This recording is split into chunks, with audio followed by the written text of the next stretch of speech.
All right, folks, it's the Mullings Music and Memory Show. We've always got interesting conversations going on and things of that nature. So we're going to see what folks have happening. We might play some music and do things along that line because a lot of folks are definitely interested in what's going on in the world and what is happening in the world. So this is my commentary on things around the world and definitely things that folks might be interested in. I know a number of folks are thinking about the vice presidential pick and whether that's going to be made today or later this week or when it'll be made, and then how that will impact the political race. And of course, there's a number of other things that are going on around the world as well. We know here in North Carolina, we had an earthquake that registered 5.1 on this past Sunday. So that was yesterday, and a lot of folks are still thinking about that and how that is impacting things down there around Sparta and that area. That's down there near Winston-Salem. My mom used to live there many years ago, and she was actually reminding me that that's near Winston-Salem and Mount Airy and places along that line. So definitely folks down there had that 5.1, and I think that was the biggest one that has been held here in like 100+ years. So definitely, things are changing in terms of nature and in terms of the way folks are handling nature and things along those lines. So definitely that is on people's minds. And of course, a lot of folks are thinking about the pandemic that we're in the middle of. I was actually having on my other show a gentleman with the New York Parks and Rec Department, and he was saying that they are in phase 4. So they are actually doing a lot better than they had been doing earlier. At one point, they had some hundreds, and I do mean hundreds. I think he said 800 or something like that, deaths that were averaging on a day, and they actually set up like a hospital in the Central Park area. But they are now on the road to recovery. Here in North Carolina, we are still in phase 2. People are sometimes walking around with their mask, and sometimes they're not walking around with their mask. So we'll see how that plays out and how the numbers play out and things of that nature. I'm not sure what's going on in California. Maybe Jim will join me later on, and he'll be able to tell us what's happening in that part of the world. So it'll be interesting to see how that plays out and what they have going on over there. So definitely that is what's happening in terms of that. And of course, folks are definitely following the sports world.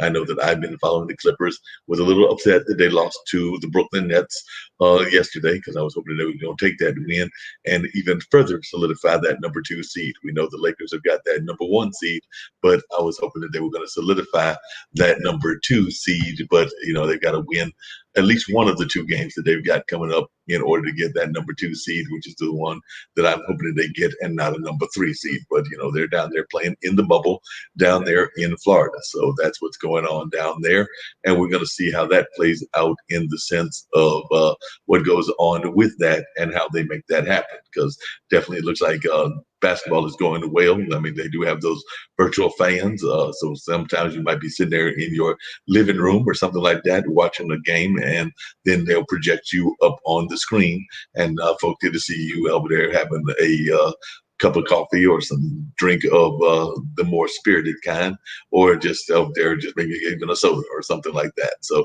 they can watch you doing that and understand that it's not exactly a cheap ticket to make that happen for you, but I'm not sure of the exact prices, even though I do have a friend that is looking into that and is trying to go through the process. And if Beverly gets that, then we'll see what happens with that.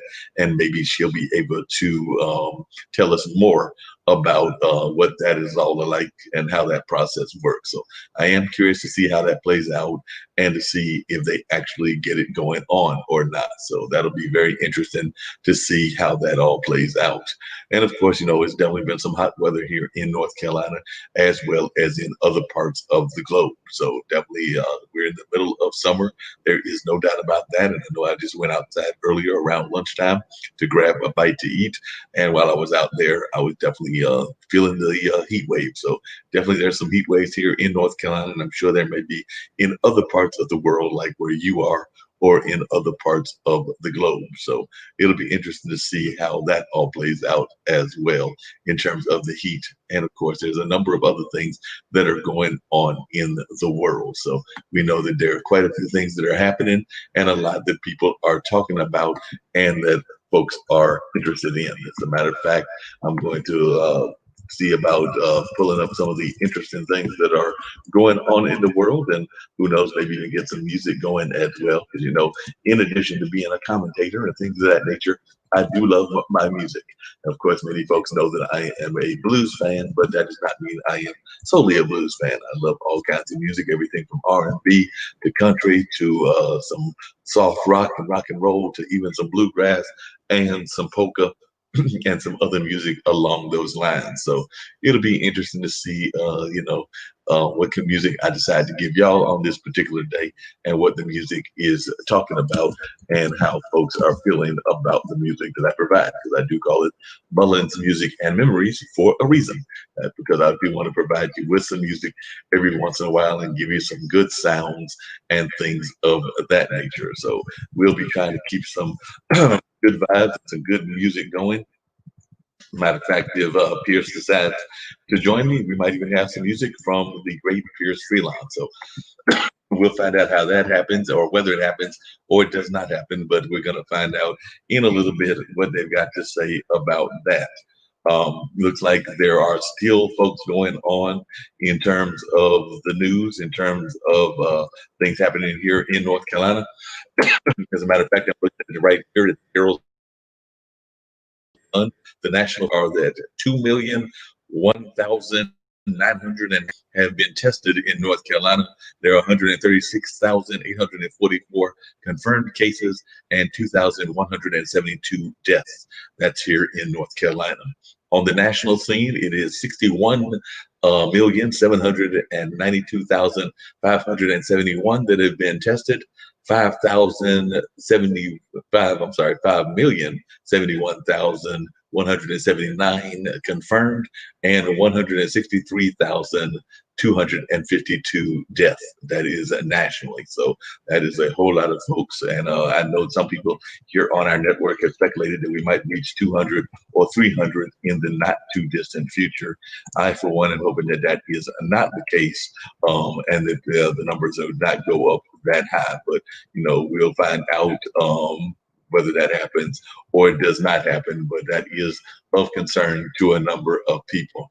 And it looks like, today is the 10th, and it looks like that they have arrested 6 after protesters and police clashed in a North Carolina tourist spot. So that is one of the things that has gone on here, and that was reported earlier today. It says 6 people were arrested after confrontations between protesters and police in a North Carolina tourist spot, officials say. Asheville police responded to a report of protesters blocking the entrance and smashing windows at the Renaissance Hotel on Saturday, the department said in a Twitter post. Demonstrators started to march down the street and surrounded a police vehicle, police said. After police told them to move, protesters allegedly jumped on top of arresting officers and assaulted them, according to officials. 4 officers had minor injuries, officials said, and 6 demonstrators faced charges. Police on Sunday tweeted that they understood people have the right to assemble, but said officers would arrest people who broke laws. The same night, the department shared that message with protest organizers and made 5 arrests related to blocking traffic, according to Asheville police.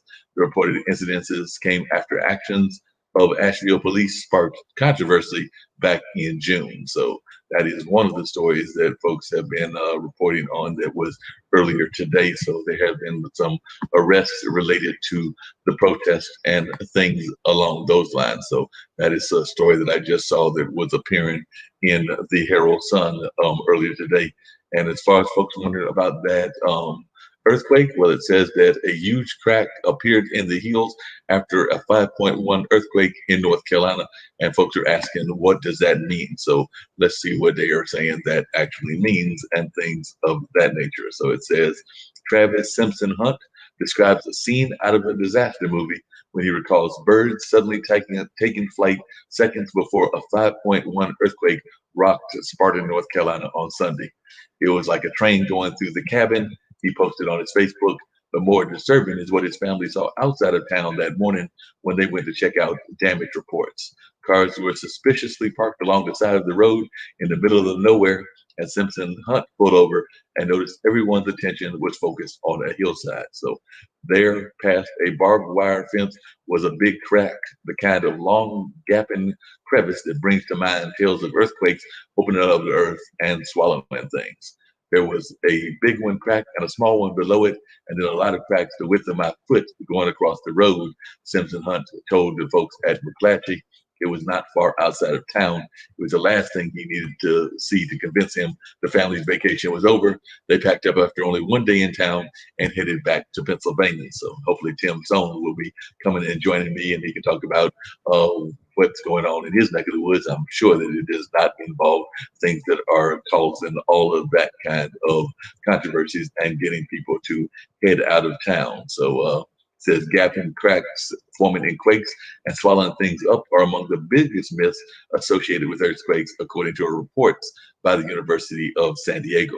Certainly, earthquakes can cause cracks to form in the earth, the university reported. However, these cracks are generally quite small, and only rarely do they exceed a meter or two in width.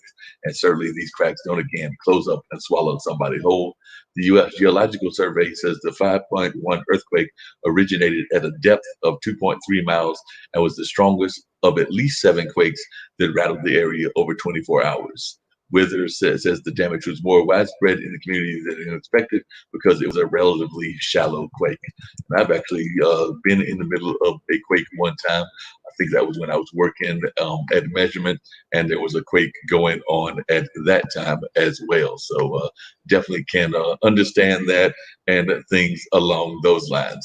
And we've got one of our guests that are here as well. There's Pierce. Hey, Pierce, what's going on? I'll just How you doing?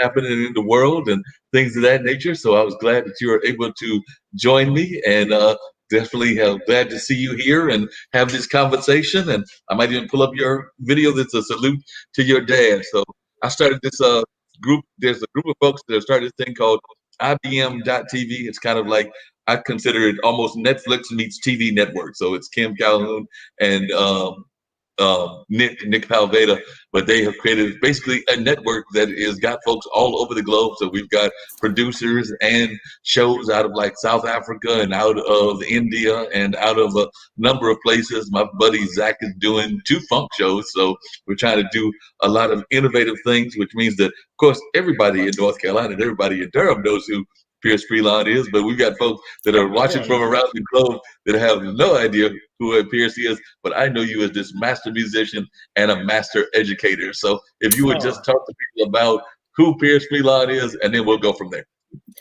Well, thank you for having me. It's a wonderful platform you have here, and I was just listening to your news recap. That's very thorough. There's a lot going on.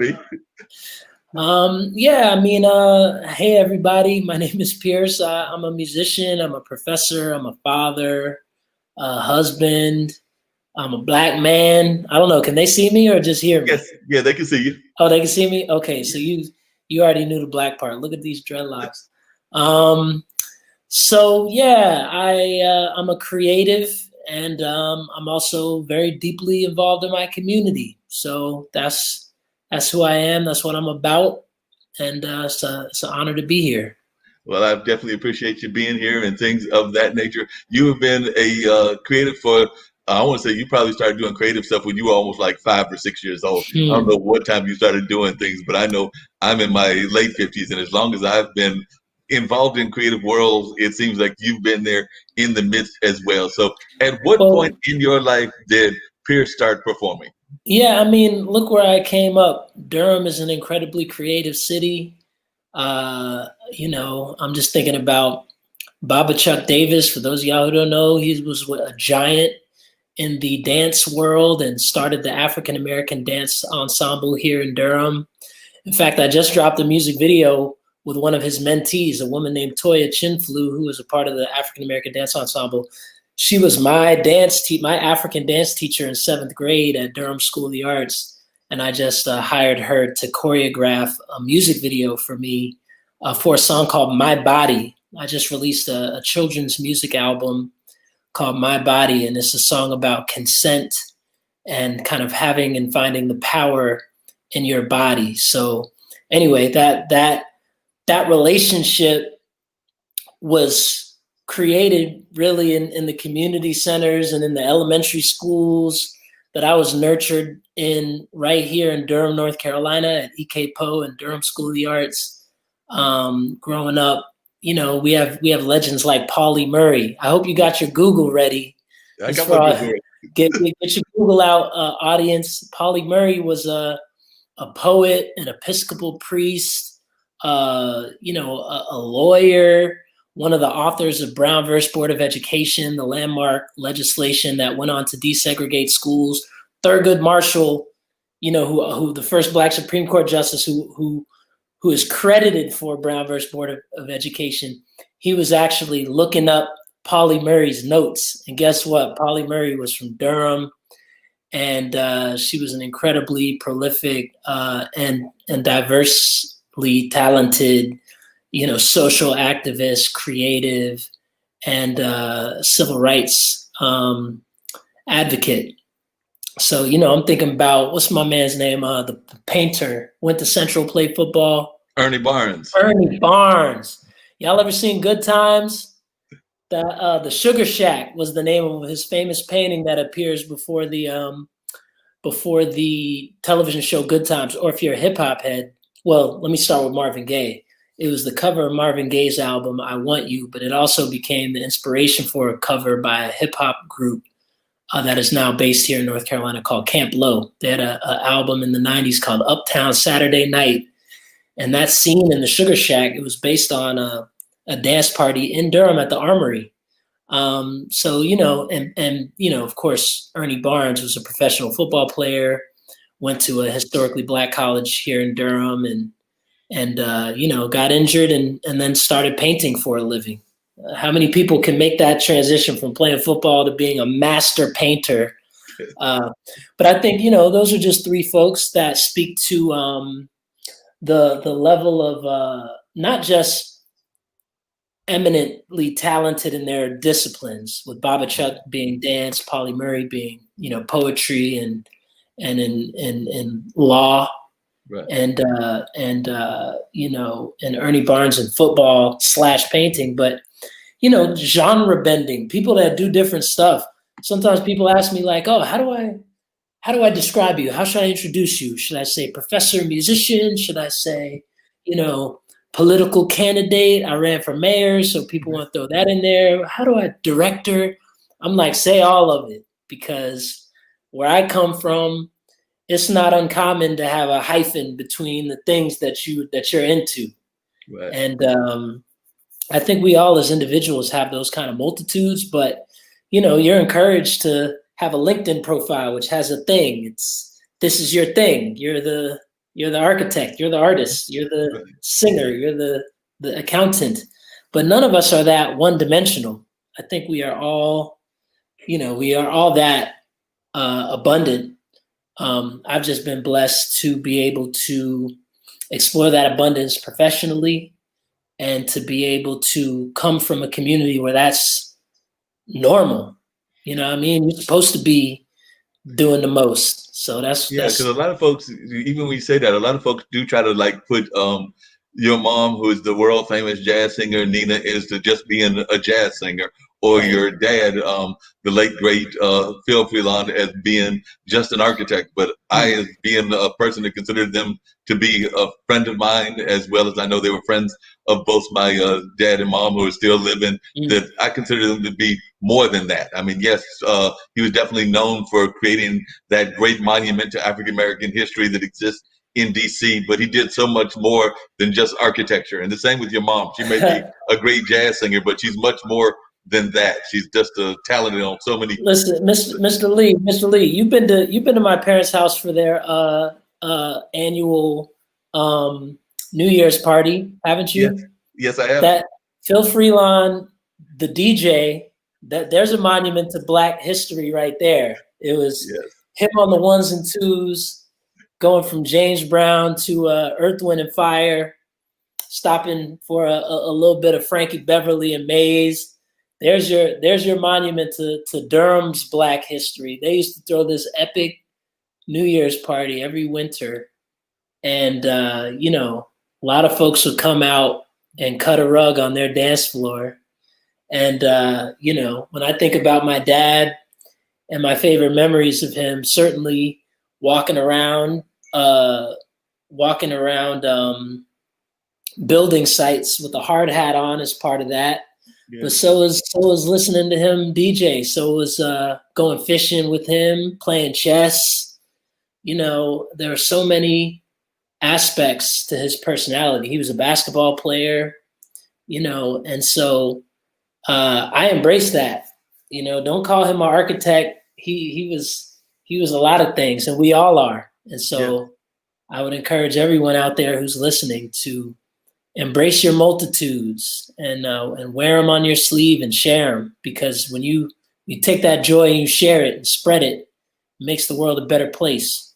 No doubt about that. And you mentioned the fact that he was a chess lover. One of the things that this platform has is a number of chess shows. Actually, Jimmy, Oh who may wow! be joining me later on, he actually wrote the book Chess for Dummies. So he wrote that Oh book wow! Chess for Dummies, and he's one of the producers, along with myself, of programming here on this station. There's another gentleman who's actually a master investor, Alexander Starr, but he is a chess player originally from Russia that now lives in Toronto. So one of the things that Wow! they try to do here is to reach out to what they call the disenfranchised, or people that don't have their voices heard, and they don't just based on color, but also like organizations, whether that's chess, whether that's other people that don't have their voices heard. So there's at least 2 or 3 chess shows that exist on this platform, and they're very much about teaching folks chess. So I know that you, I believe, are a chess player. I know your dad Mm-hmm. was definitely a chess player. So they're all about trying to get folks engaged in that. And so that's definitely Great. something that they try to do on a regular basis. So that's one of their messages. Could you talk about a little bit about, and I just want to explore a couple of things with you, but about North Star, because that to me Mm-hmm. was a great salute that you were putting together uh, for your dad as he was in the latter part of his life and things of that nature. But it's still going on, and there are great things that are going on. I imagine that y'all are probably having similar things to what we have at the Hayti Heritage Center, that you can't do as much programming, but I do know that y'all are trying to do stuff. I've watched a couple of your virtual programs, so I know that y'all are trying to do things virtually until we get past this crisis that we're in Yeah. now. Yeah, well, North Star Church of the Arts, like the Hayti Heritage Center, started as a sanctuary for worshiping the Lord, and was transformed into an event space and a community space, a space for organizers and folks who are committed to social justice, and uh, the intersecting space between those worlds, between art and activism, between spirituality and creativity. Um, it's been a blessing. My dad and mom, it's their legacy project. When my dad was diagnosed with ALS in 2015, he started thinking about ways he could leave a positive impact on his community. You're right. And North Star has been that. We've raised over $100,000 for artists struggling with employment during quarantine. We've presented dozens of performances and concerts, poetry slams, you name it. And services. We have a different model. It's not like a typical church that has a pastor and a regular kind of congregation, and you go through the motions and pass the plate. Praise the Lord. It's a little different. In our first year, we had different community leaders come in and do sermons every month. We had Spirit House come and celebrate their anniversary there. We had poet Dasana Hanu, poet Jackie Shelton Green, who was our North Carolina Poet Laureate, came and did services. We had one in celebration of Baba Chuck after he passed. And so that opening up the pulpit to different types of community leaders and prophets from different disciplines Right. has been an important part of what makes North Star really special. And this year, we've switched it up a little bit, and we have Dr.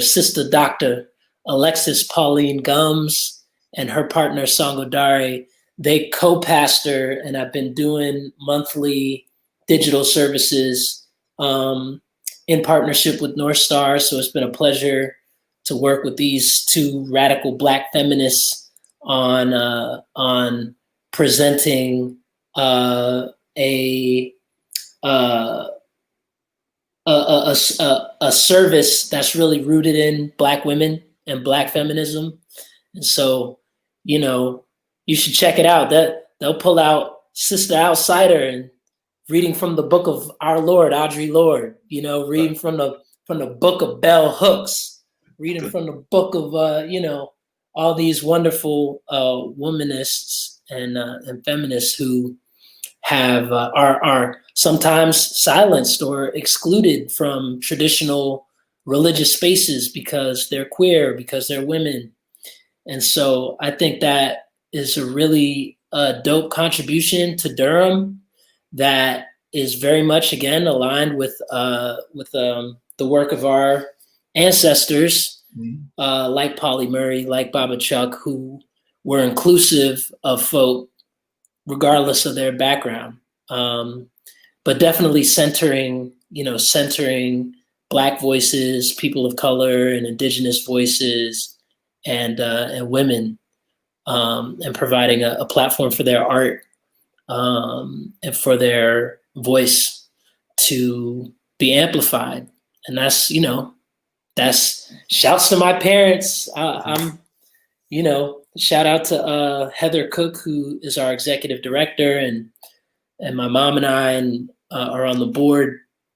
It's just a wonderful, cultural and spiritual institution in Durham, and I'm proud to be mentioned in the same sentence with the Hayti Heritage Center, because y'all have been doing it, from the Blues Festival to, from going back to when Hayti was a hood, right, like pre-segregation, like St. Joseph's. Yeah. What an institution the Hayti is. So yeah, it's an honor to be the next generation of continuing to build on the solid foundation that y'all have laid for Durham and for the state of North Carolina and the South. Like Hayti is known and renowned the world around. So hopefully after some decades of paying some dues and putting some work in, they might associate North Star with that kind of prestige. So that's an honor. Thank you. No problem. That's an honor that I think is definitely deserved and things of that nature. But the other thing is we're seeing more Black activists among the artist community and things of that nature. I was wondering if you could talk about that, because whether it's Black Lives Matter, whether it's folks like what y'all are doing, we're trying to raise money for the artists that are struggling, but we're definitely seeing more of a rise in my mind of what could be labeled activism art. And I know you've been at the forefront of that even before it had a title. But yeah, well, I mean, Black folk have always been at the vanguard. Creatives, Black right, folk have been, and I'm sure this is the case for other folks, but I'm just going to have a conversation about Black people right now, if that's right, all right with you. Yeah, that's perfectly fine. When I think back to Harriet Tubman, I know that she used art to mobilize her people. She used music. She used, coded language in the lyrics of spirituals to convey messages, and not just Harriet. People in general, they took spirituals, which are the first, that's the first form of music to develop in this country, and they didn't just use it to entertain themselves. Field hollers and church songs out of the spiritual tradition for entertainment. It was not just a cathartic mechanism. It was also an emancipatory tool that they used to get free. And, just follow that seed all the way up to hip hop. If we start with spirituals and want to talk about the blues, you want to talk about jazz, Billie Holiday, Strange Fruit, John Coltrane, Alabama. Come on. Need I continue? Like Nina Simone, Mississippi, blank, because I don't know what the FCC is going to do. We've always been political. Soul music, Marvin Gaye, funk, Yeah. hip hop, KRS-One, all the way to No Name. Like No Name is at the forefront now of my generation in terms of being a political a voice. So I don't see that as a new thing. Mhm. I mean, listen to the people I just named. They're all artists. Baba Yeah. Chuck, Yes. Polly Murray, been on her, political. And you had from Ernie Barnes, you had the Sugar Shack, but you also had, what was the one? It's like a lawyer throwing down his pen because he's mad at the justice system. I can't remember the name of the piece, but my point is that being black is political, Yeah. so everything we make is political. And I think that what we're seeing now is just a reflection of that legacy. Right. But even in Durham, like I'm thinking about some of the folks I mentioned, Dasana Hanu or like a Jay Gunn, Right. Kazi. The verse you may hear from them about George Floyd. There's a song about Michael Brown and a song about uh, Breonna Taylor. Yeah, Mhm. that's what's happening right now. But Right. there's a song about Sandra Bland too, and there's a Right. song about so it goes back because our issues have been present for a long time, and any artist that can speak to their experience is going to bring that up if it's on their mind when they're in the studio or creating and producing something. So Oh yeah, and I want you to talk a little bit about black space as well, and also to talk about that political run. But I do want to bring in my buddy Jim Eade as well. Jim is joining us, and Jim, like I said, is a chess player, the author of Chess for Dummies. You will be glad to know he's going to flash you the book, but you will be whoa. glad to know that Jim is definitely a chance master. I'm talking right now, Jim, to Pierce Phelan. Pierce Phelan is a master musician, a great hip hop artist. His dad was Phil Phelan, who passed away earlier this year, and was the legendary architect and one of the architects that was part of the construction of the the Museum of History, African American history, that is in the D.C. area. So he was like one of the primary people that put that together. But he was also, you'll be glad to know, a chess player, as is Pierce himself. So we got two chess Mm-hmm. players that are here as well. So I know you're big into your chess and everything. So Pierce is into chess as well. All right. And you're also into music from what I gather too. Yes, I am. Yeah. Mm-hmm. Well, did any of the architectural tree fall down to you, or is that just your dad? No, my family is all very creative. I took after my mother, who's a vocalist and performer. My sister, however, is a visual artist, like my dad. So, yeah, I didn't get a lot of those genes. Yeah, that's okay. She's carrying that part, and you're carrying the other. Mm-hmm. So, yeah.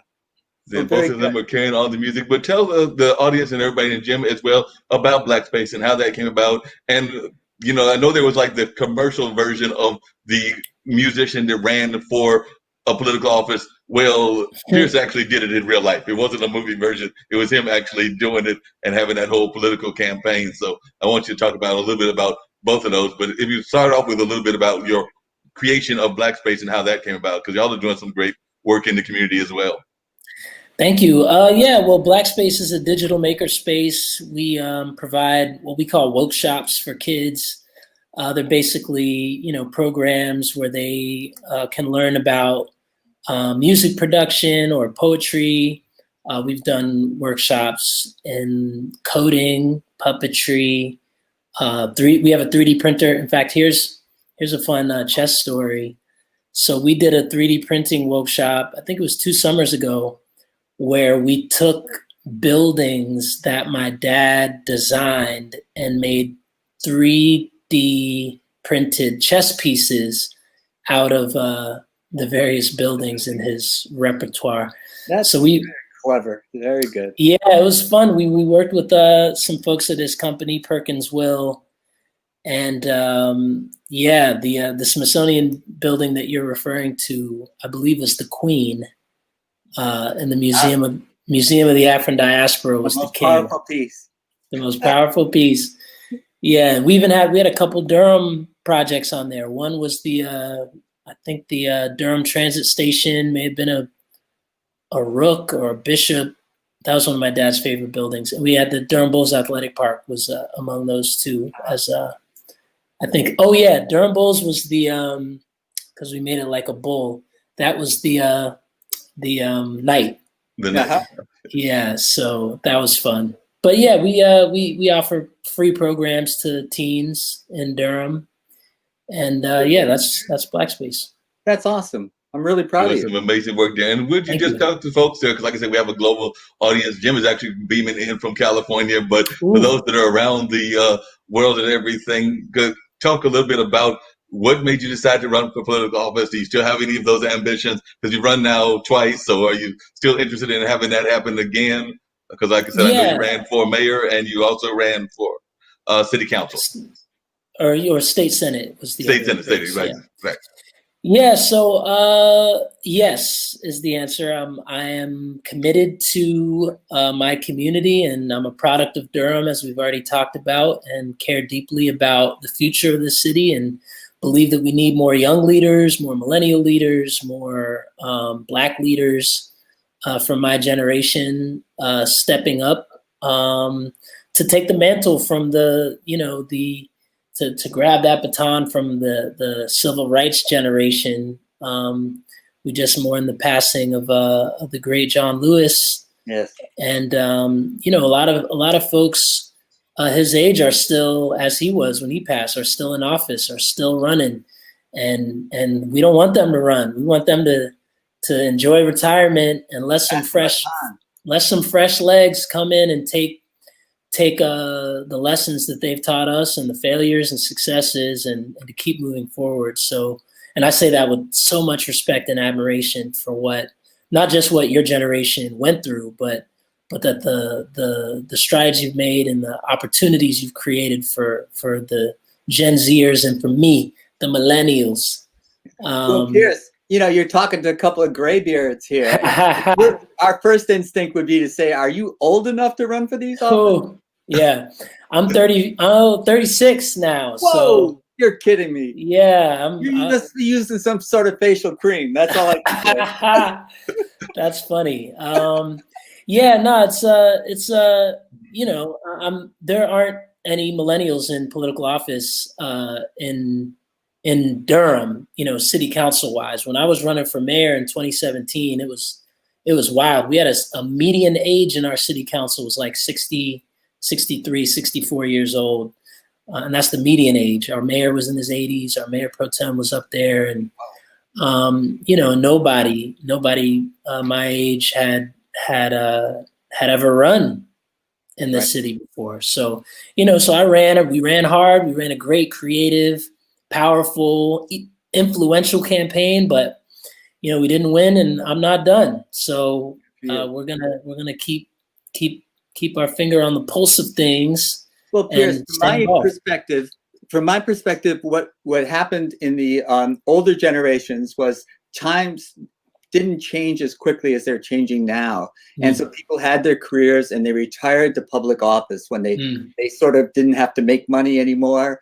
That wasn't their primary goal. And so they could give back to their communities. And that was the way it went. But now things are changing so quickly that people that are my generation don't really can't keep up with what's going on now, even though we're well intended, but we just can't keep up with the pace of change. So that's why I agree with you that we need to pass the baton, and to people of your age and even younger. I mean, you could be president now. You're 36. Whoa. So there's no age barriers as far as I'm concerned. We can be ageist as far as they're too old to run, or we can be ageist as they're too young to run. Yeah. The thing that we're looking for is talent. Yeah. We need people that are talented and who can take what's happening now and understand it better than we can. Yeah, and honestly, I think the ideal would be an intergenerational leadership, a cohort of leaders, and we don't have that. We need diversity. We need more women in office. We need some people of different ethnic backgrounds in office, people of different orientations and gender identities in office. And there, because that's the beauty of it, you can take the wisdom of an elder and the legs of a young person and the experiences of somebody in this scenario or that, and what you have is democracy. How about that? You have collaboration instead of just pointing fingers at each other. You can actually have a collaborative environment. Yeah, and who knows? There may be some finger pointing anyway, because you know what?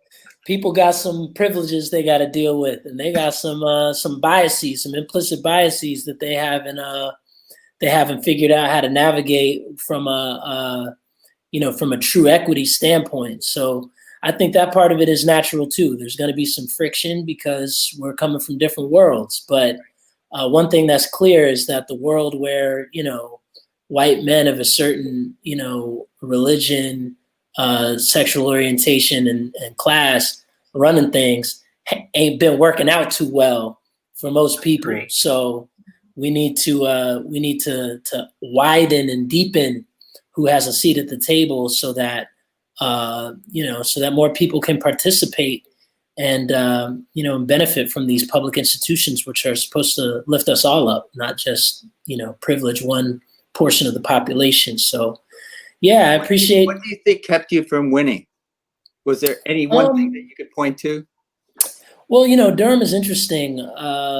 We have a different kind of political system here where we've got powerful political action committees that make very influential endorsements. Yes. So, we outraised our opponents. We out social media'd our opponents. We did so many things right, but the political reality in Durham is that you can't win without these crucial endorsements. So that was a learning experience, because my strategy going in was to broaden the field, was to broaden the base so widely that these established institutions couldn't keep up with the groundswell of voter turnout and participation. But the reality on the ground was, we have municipal elections on off years where participation is already historically low. And I'm on campus telling people, hey, you registered to vote. They're like, there's an election this year? Like, they don't even know. The political education and the organizing hadn't been done. The foundation hadn't been laid. So what I saw, what we did with that first run, we didn't get there's a really influential organization. We didn't get their endorsement, but we got far. We got a lot farther than folks expected.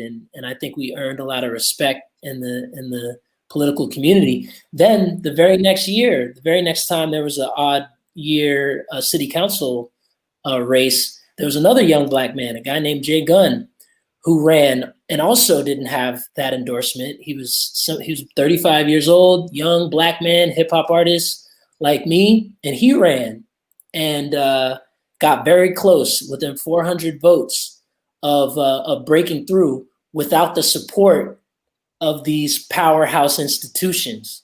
Right. So I think that as a generation as the next generation of political leaders, we are, slowly chipping away at the status quo, which has its own issues. There's issues within these organizations around white supremacy. There's issues around class. There's issues around, you got to pay dues to be a member, and you got to show up to, there's all types of things that keep a broader swath of the population from participating, right? And that are rooted in some structural inequality. Like, not everybody can make it out here to your endorsement meeting on a Tuesday night. Right. I got work in the morning. I got kids. Or I can't swing the feet. And I think that they're making earnest attempts at addressing those issues, but we ain't there yet. Well, let me ask you this: do you want their endorsement, or would you feel that would compromise you in some way? Oh, there's no compromising me. Okay. I mean, if I got their endorsement, I would be pleased. If I was the best candidate for the job, uh, it wouldn't put me in a position where I have to do what they say now. Like that's not how this works. I'm not here for you. Right. I'm here for my people. I'm here for, can I say it? Can I say it out loud? Black liberation. If they want me to do something that's not aligned with that, good luck. Right. You can try to vote me out next time. You can say, oh, we didn't like what he did, so we're going to try to get him out next year, but they're not going to swing me off my principles. Okay. So, if I got their endorsement, great, but I don't think it would compromise my integrity in any way because I wouldn't allow it to. I would rather be voted out. Like, let me piss y'all off and vote me out. Hey, Pierce, and I've got another question similar to what Jim was just asking, which is that sometimes our endorsement groups also have alignments that also show the class difference within our own group and things of that nature. So how did you navigate that? Because, sometimes we might have folks that are more on the W.E.B. Du Bois side of things than they are the Booker T. Washington side of things. Listen, so it's a funny, I wouldn't call it a false dichotomy because it's real. Like class is real, and the Black community deals with it just like every community. But I'm a huge fan of the X-Men, and sometimes I roll with Professor X, sometimes I roll with Magneto. Right? It depends on the issue. Sometimes I'm King, sometimes I'm X, sometimes I'm Du Bois with it, sometimes I'm, and the thing is that neither of them are wrong. You can have people arguing about, well, 2 + 2 = 4. Okay. Well, but 1 + 3 = 4. And they'll be like, no, it doesn't.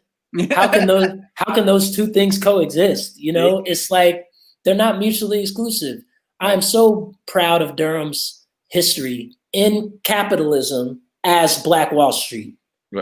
Right. Now, that doesn't make me what does that mean for my politics that I celebrate Black Wall Street when I know that White Wall Street has done nothing but undermine Black autonomy, liberation, solidarity, community, etc., exploiting the masses. I can support Black businesses and Black business ownership and still want the benefits of that abundance to serve our people, So I think that we need to find a way for the Du Boises and the Booker T's to team up, because there you have a real issue. Think about that. If Magneto and Professor X were on the same accord, instead of locking horns between the Brotherhood of Evil Mutants and the X-Men, they could really change the whole game. Well, they both loved each other at the bottom level. They did. They loved each other, but they, that quarrel, too much blood was shed between them, and not enough solidarity. So, and different goals, different goals have different strategies, and sometimes they overlap, sometimes they don't. I understand that, but I wouldn't call. Yeah, again, I don't want to use a false dichotomy. Like I said, it's real. You do have to figure out how to navigate that. For me personally, I would say that I came up from a privileged background. I've been to college. I've got a advanced degree, and I spent some time in public school. I spent some time in private school too. So I come with those privileges. I'm heterosexual. I'm English speaking. I got a lot that makes it easier for me to navigate the world than people who didn't grow up with the kind of privileges that I did. So when I'm looking at solidarity with Black women or with the trans community, I take the approach that my privilege exists to try to create a lane for us to win, not for me to help you, but for you to lead and for me to help both of us by getting out of your way. That's how I've learned to center allyship as someone who is navigating politics and community organizing and art as someone who has privilege but but wants to use that to put other people on. Honestly, that's why I created Black Space. But you want to unlock the door so they can go through it. Right. And along those same, not just go through it, but lead. Like, don't just go through the door. Like, let's also give you some resources to lead, because your voice is needed here. Maybe more than mine on specific issues, especially. I can speak to my experience as a Black American, but I have no business leading in certain spaces where my experience doesn't make me an expert. That's very wise of you. That's right. Yeah, because that's one of the things I was going to ask, like folks, and I consider you to be an ally of the Black Lives Matter movement, Jim. But for the folks who consider themselves allies, what is your takeaway that they should do in order to help us in the movement, Pierre? So I have some theories, but what would you urge the allies to do in order to help move the cause along?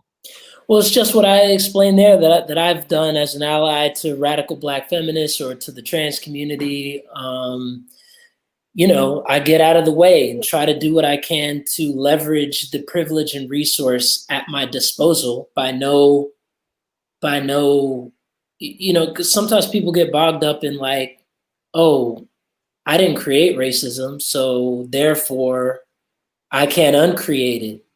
Well, okay, maybe you didn't create it, but you benefit from it. So how can you be intentional about using that privilege that you didn't earn, that you were just born with, to create privileged spaces or open privileged doors that would otherwise be closed, so that, like you said, Jim, not just so that people can go through it, but then so that you can then follow their leadership and continue to leverage your tools at your collective disposal. Because let's not think for one second that this doesn't also benefit you. Like, trans liberation is also my liberation. Like, women's liberation, like, the whole world is better. Absolutely. You know what I mean? I do. Yeah. So, like, just get out the way. Yeah. Just get out the way and let them do their thing. Yeah, and the good thing you got going for us is, for you and people like you, is that we're getting older. And guys that look like me and think like some of those guys do, they're not going to be around forever. So you got to seize the baton when it's passed to you. And I think you're doing that. You're trying to do that. And so my question is, I'm thinking like a chess player now, so you have to relate to me in this way. Is like, if you need this PAC to get elected, how do you get them to endorse you? Oh, yeah. Yeah, I mean, well, we should probably have a conversation offline about that, but okay. Yeah, I mean, no, I mean, I've had that, I've done that math and have figured out that calculus. I know exactly how to get it done. Okay. For all the listeners out there, it's not a secret. You can look up their bylaws and there's a clear pathway to earn their endorsement.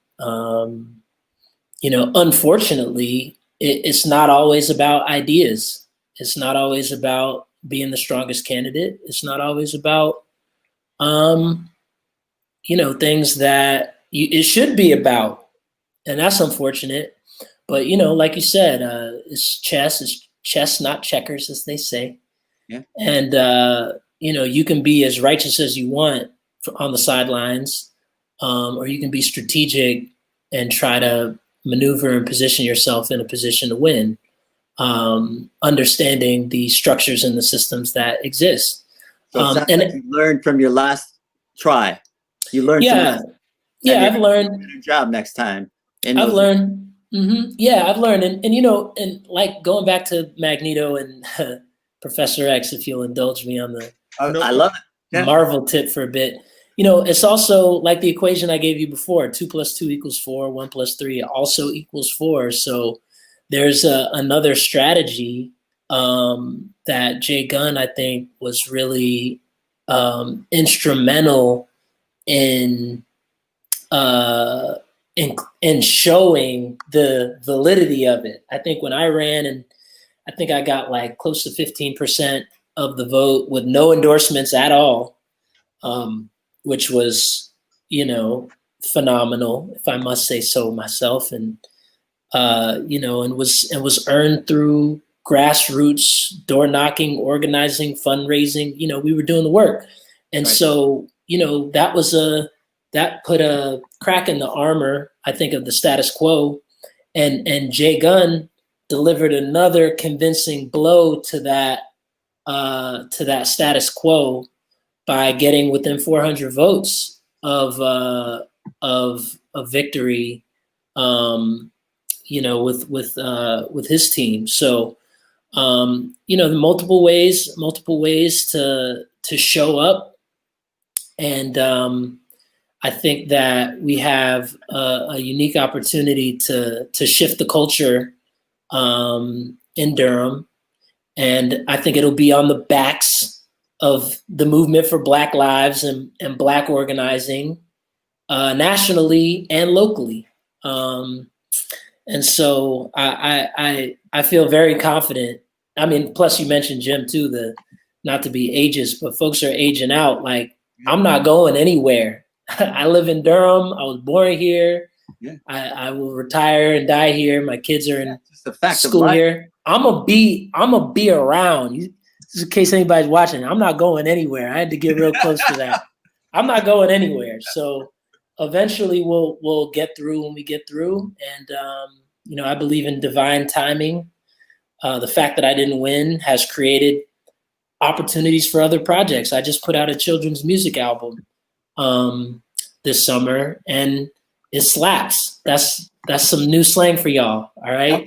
It slaps. Like, it's really good. It hits you. And yeah, and I never would have been able to put that out if I was if I was carrying a crisis on my back with my colleagues and in Raleigh. So so I don't begrudge the fact that I didn't win. I see it as it's all been, my whole life has been a tremendous blessing. Winning, losing, if there is such a thing, it's all been a learning experience. And I've taken those lessons and I've used them to continue to build. So, just to ask you this really quickly, and this is kind of coming to both a Durham issue, but it's also a national issue. And I know that we've had friends on both sides, but how do you try to balance it when there's too much, sometimes, division in our own community? Like, I was thinking about even the kind of controversy that's surrounded around our county manager and things of that nature. So I was just wondering how you deal with it when there's kind of conflicts in the community and there's cross within our own community. Well, let me give you another quote. We've been quoting some elders around Durham. I'm going to take it back to Baba Chuck. Baba Chuck said, peace, love, respect for everybody. All right? Now, for everybody, I don't know how many listeners we have, but if you're listening or watching or joining us right now, I'm just going to repeat those words. I want you to say it after me. This is what Baba Chuck used to do. Remember, right. Marc? Yep. So repeat after me. Peace. Peace. Love. Respect. For everybody. All right. So that's it. That's the blueprint. You can disagree. In fact, just a quick example of that, I mentioned Jay Gunn. Jay Gunn, who ran a very strong political campaign last cycle. We had a disagreement on policing. We just had a difference of opinion around how best to leverage public resources to make our communities most safe, and how best to go about dealing with gun violence in the moment while thinking about, the future. Again, this has been such a useful metaphor. I'll bring it up a third time. It is very much in the vein of Martin and Malcolm, or Du Bois and Booker T, or Professor X and Magneto. Both people who were born and raised in Durham, both people who love the city fiercely, who have a deep, creative, collaborative mind and spirit, happen to disagree on tactics in this particular scenario. Right. And what made it even more awkward was while we're politically struggling and wrestling and arguing, hour-long phone conversations about this issue, we're also working on a song together. And the song is called Daddy Daughter Day. It's a song celebrating Black fatherhood and our relationship with our daughters. So I'm here, we had just finished the song. We're getting ready to shoot the music video. Endorsements are out. So he asked for my endorsement. I couldn't give him my endorsement because of this issue that we were not aligned on. He went on to lose by a very slim margin of 400 votes. I'm feeling responsible. Like 4,000 people voted for me. Like, I probably could have convinced 400 people to vote for him, but we weren't aligned on this principle. So I had to stand with my morals on that issue. And it's the same issue that we're just, this was last fall. Now funds for defunding the police are becoming more mainstream, but it was very unpopular this time last year. And so that was a controversial, difficult conversation. And after the election, after some shed tears and some, we had a tough conversation. Like, I love you, bro. Like, our relationship is so much bigger than our disagreement on this issue. And the stakes for our community are so much higher than whether or not we agree or disagree on everything. So peace, love, I respect you. I love you. I wish you peace, abundance, success. And we shot the music video, and it was hot. We shot the video. Our daughters were in the video. We had cotton candy. We swung on the swing. We had a ball. Yeah.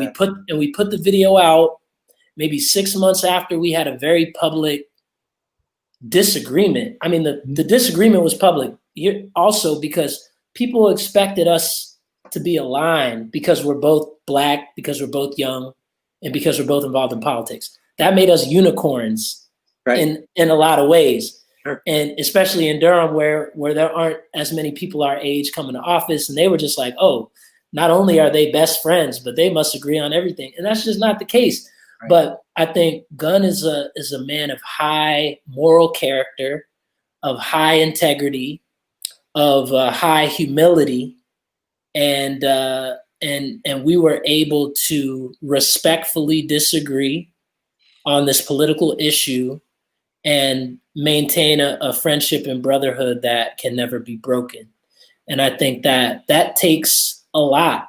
Like, people have fallen out over less. Yes. And I'm glad that, like you said, Jim, about Professor X and Magneto being homies, they were friends. Yeah. And you can be with a friend that you disagree with, even vehemently disagree with on certain topics, as long as you have those elements of peace, love, and respect. So, yeah. I definitely agree with you. And I want you to talk a little about the hip hop journey as well. But I wanted to bring in Janine Nicole Dennis into the conversation as well. She's a innovator and an innovation person, and is definitely involved in a number of things like that. So Janine, introduce yourself to Pierce and Jim and tell a little bit about Think Talent Innovation. Hi Pierce. Hi, Jim. Hey.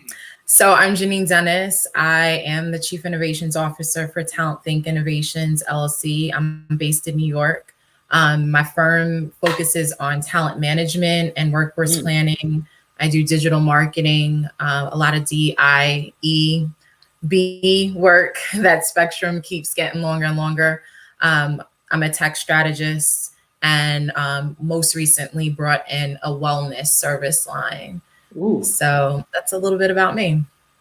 Could you talk a little bit about how the tech world is and how it is dealing with diversity and things of that nature? I know that Pierce has actually done some training through his Black Space in terms of teaching kids about the tech world, but I'd like to hear it from your mouth as to how we're doing in terms of having a diverse community. Oh, I mean, I don't know that we're doing very well across the board. I think everybody is scrambling right now to try to, appear and or do the right thing. There's like two camps. There's the camp of people that are trying to appear and they're window dressing things to make it appear like they're doing the things, being diverse, being inclusive, making people belong. And then you have the camp that really is like, oh crap, we've really been slacking, and there's something to be done here. And those are the ones that are digging in and trying to have the more meaningful conversations. But everybody's effectively scrambling, because people are upset. People are upset, people are fed up, and nobody wants to be kind of left out there without any customers, without anybody wanting to, patronize their business. So I know my phone has been off the hook, in terms of getting involved with task forces and anti-racism trainings, for people. And, people are asking the question, where do we start? And is what we're going to do enough? When it's all said and done. I think for those that are on the more genuine end of this spectrum, that's their biggest thing is, we don't know what we don't know, but at the same token, will what I do, whatever little I do, be enough? And, that's a big question, because none of this is going to get solved in one training, right? None of this is going to all get solved in 2020, let alone 2021. We're talking about decades and decades of,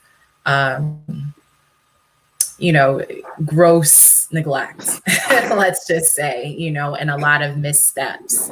And so, that's something that's going to take a lot of people and a lot of time to repair. So my discussions have really been around getting people to understand that this is a long game, not a short one. And it's one that they need to be dedicated to from a genuine place.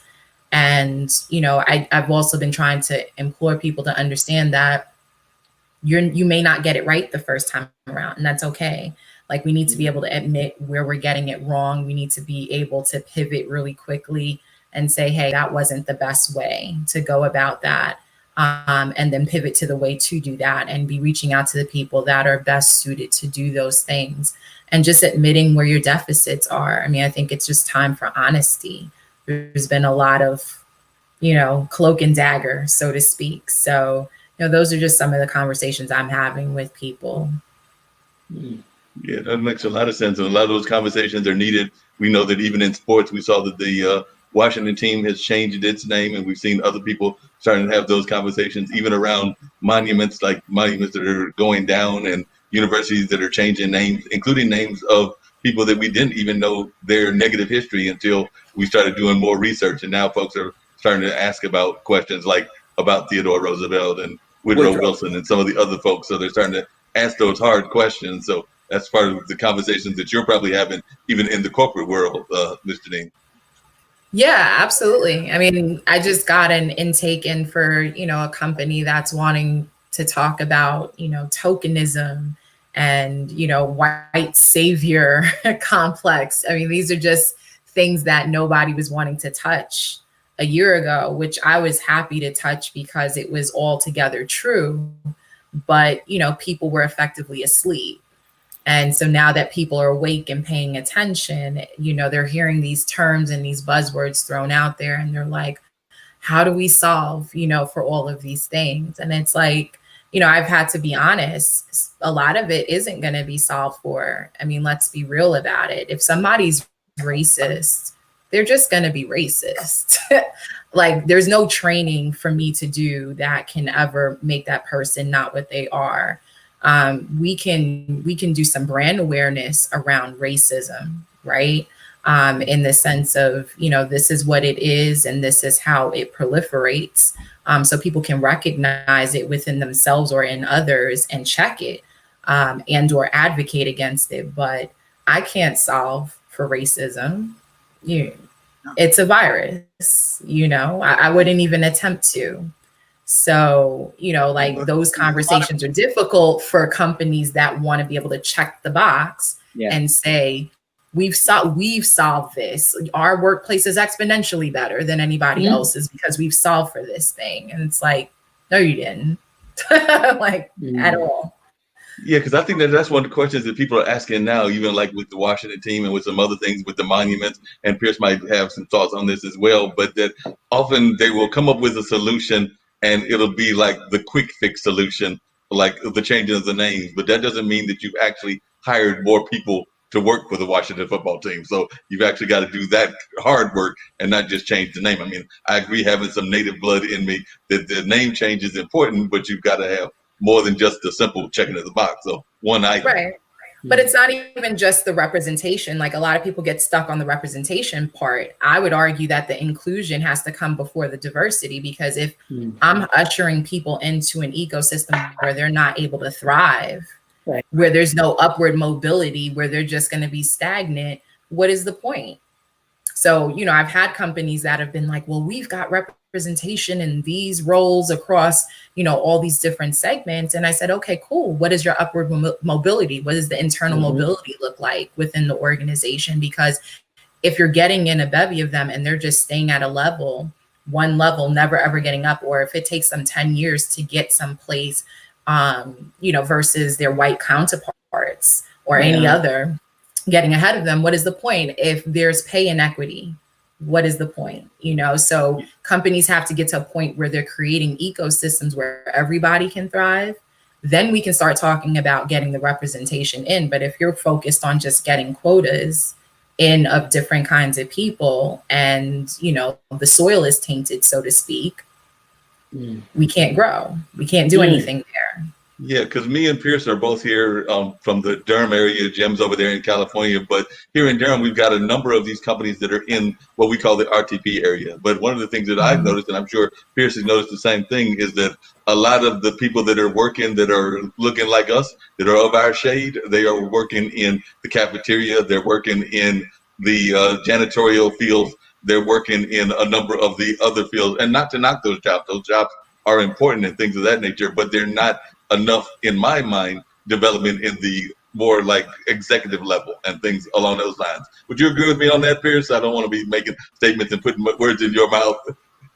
Yeah, I mean, yeah, it's just like Janine was saying. It's, you know, not just bringing them into a toxic environment, but we want owners, we want executives, we want leaders, and studies show that this is to your point about training. There's no trainings don't change the culture of a place. What changes the culture of a place is leaders, bosses. You know, that way, if you're never going to change your coworkers' racist habits, then let them continue to be racist and have a black queer woman boss and see how that works out for them at the company. You know what I mean? Yeah. Like they're going to deal with their racism if they want to keep their job. But if that's never a question they have to consider, what is going to incentivize them? Their own, you know, spirit of internal transformation. Like that's a very rare person you have. It's not like they don't exist. But that's a heavy lift. That's a heavy lift. And that's not something that a trainer is capable of doing. You know, maybe if they got saved or something, you know, some other situation happened in their life. Black Jesus came in their life and switched their whole perspective. But that a trainer's not going to do that. That has to come from within. And if it doesn't come from within, then equity needs to come in the form of Black power, you know, woman power, queer power, which will have an effect of addressing some of those racist tendencies from other, you know, areas of the business. And that's not even that's what the data shows. Like the data shows that the trainings don't do much, and that if you really want to deal with the patriarchy, like go make all your bosses women. That'll sort the patriarchy out a lot more efficiently. You know, quit to go give some of your shares, you know, of your company and share ownership with the people, you know, with the talented, you know, not just tossing it out there. There are people who are eminently talented for these positions, right. That are often right in your ecosystem. And, you know, for whatever reason, you've chosen not to elevate them.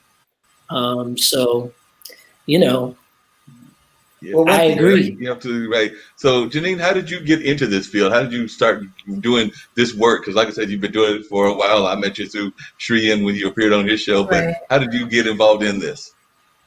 So I started out in staffing back in 2005, and I always found myself working for federal contractors. And so federal contractors, because they get government money, they have like a higher duty to affirmatively hire. You know, women, people with disabilities, veterans, etc. And so I found myself really early on getting involved in, different organizations and trying to bridge the gap between how we were hiring and who actually needed to be hired. So I would sit on boards, especially for organizations that cater to like the differently abled and neurodiverse populations. And then as I went through my career, it just kind of blew up in my face and was just like, hey, you seem to be good at this diversity thing. You go out, you build the relationships because you like to do that. And so I kind of just fell into it in that way, just really having a passion for being out there in the community and, working with various organizations and really being a bridge to people, whether it was at-risk youth or whatever it was, because what was happening, especially in the early 2000s, was, with technology taking hold, most recruitment departments were just happy to post a job on a job board. And that was what they felt they were doing, in terms of their penance to diversity. And I was like, well, yeah, no, because there's barriers, there's biases, there's things. When that person's resume comes through, you're making all sorts of judgments, whether it's what part of town they're from, their name, where they went to school, how long ago they went to school. I mean, we can talk about all the isms here, not just racism. And so for me, it just became really important to get out and work with actual community organizations and shake hands and figure out, like, what is the barrier to this particular demographic getting hired with a company like ours? And so doing that is what kind of got me down this road of diversity, inclusion, and eventually now equity and belonging. But it's not for the faint of heart, because particularly when you happen to be a person of color, a Black woman like myself, and you already have to face what that is to walk around that skin. And then you have to get up there and convince people that hiring people like me is worth it, like worth their bottom line. It does something to your psyche over time, because you start to question, like, just why is it that I have to attach a dollar sign to any person that looks like me as to why you would actually think diversity and inclusion is important to you. Like, as if it's not important for anybody to be gainfully employed just because they're human. I really wanted to ask you a couple of questions about that, because I really am happy that you brought that up, because you talked about it. It's not a sprint, it's a marathon. It's going to take a while for these changes to take place, and that you can't solve it all by yourself.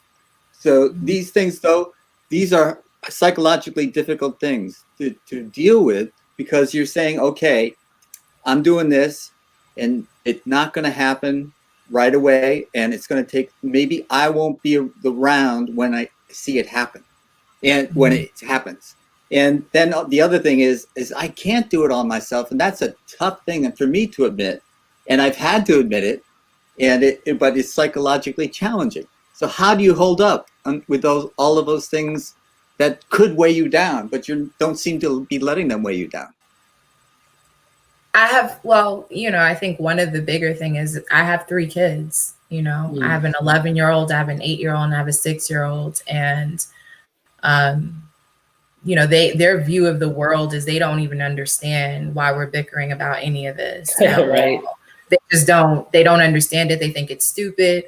And so, for me, and it is stupid, I think I came up in an era where it was very much under a veil. It's like we kind of sort of knew that this stuff was happening, but it wasn't completely evident. And It wasn't until I got into the workforce that it was like, you Black.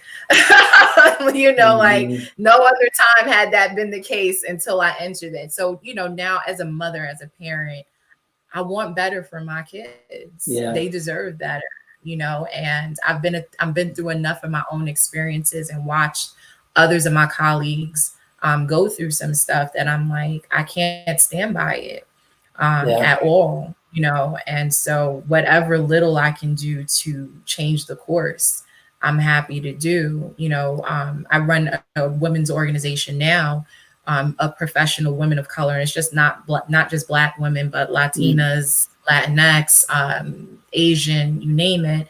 And, you know, these are professional women that come to me, and we have these monthly meetings where they're just talking, all they do is talk about the ways in which they're cut down daily.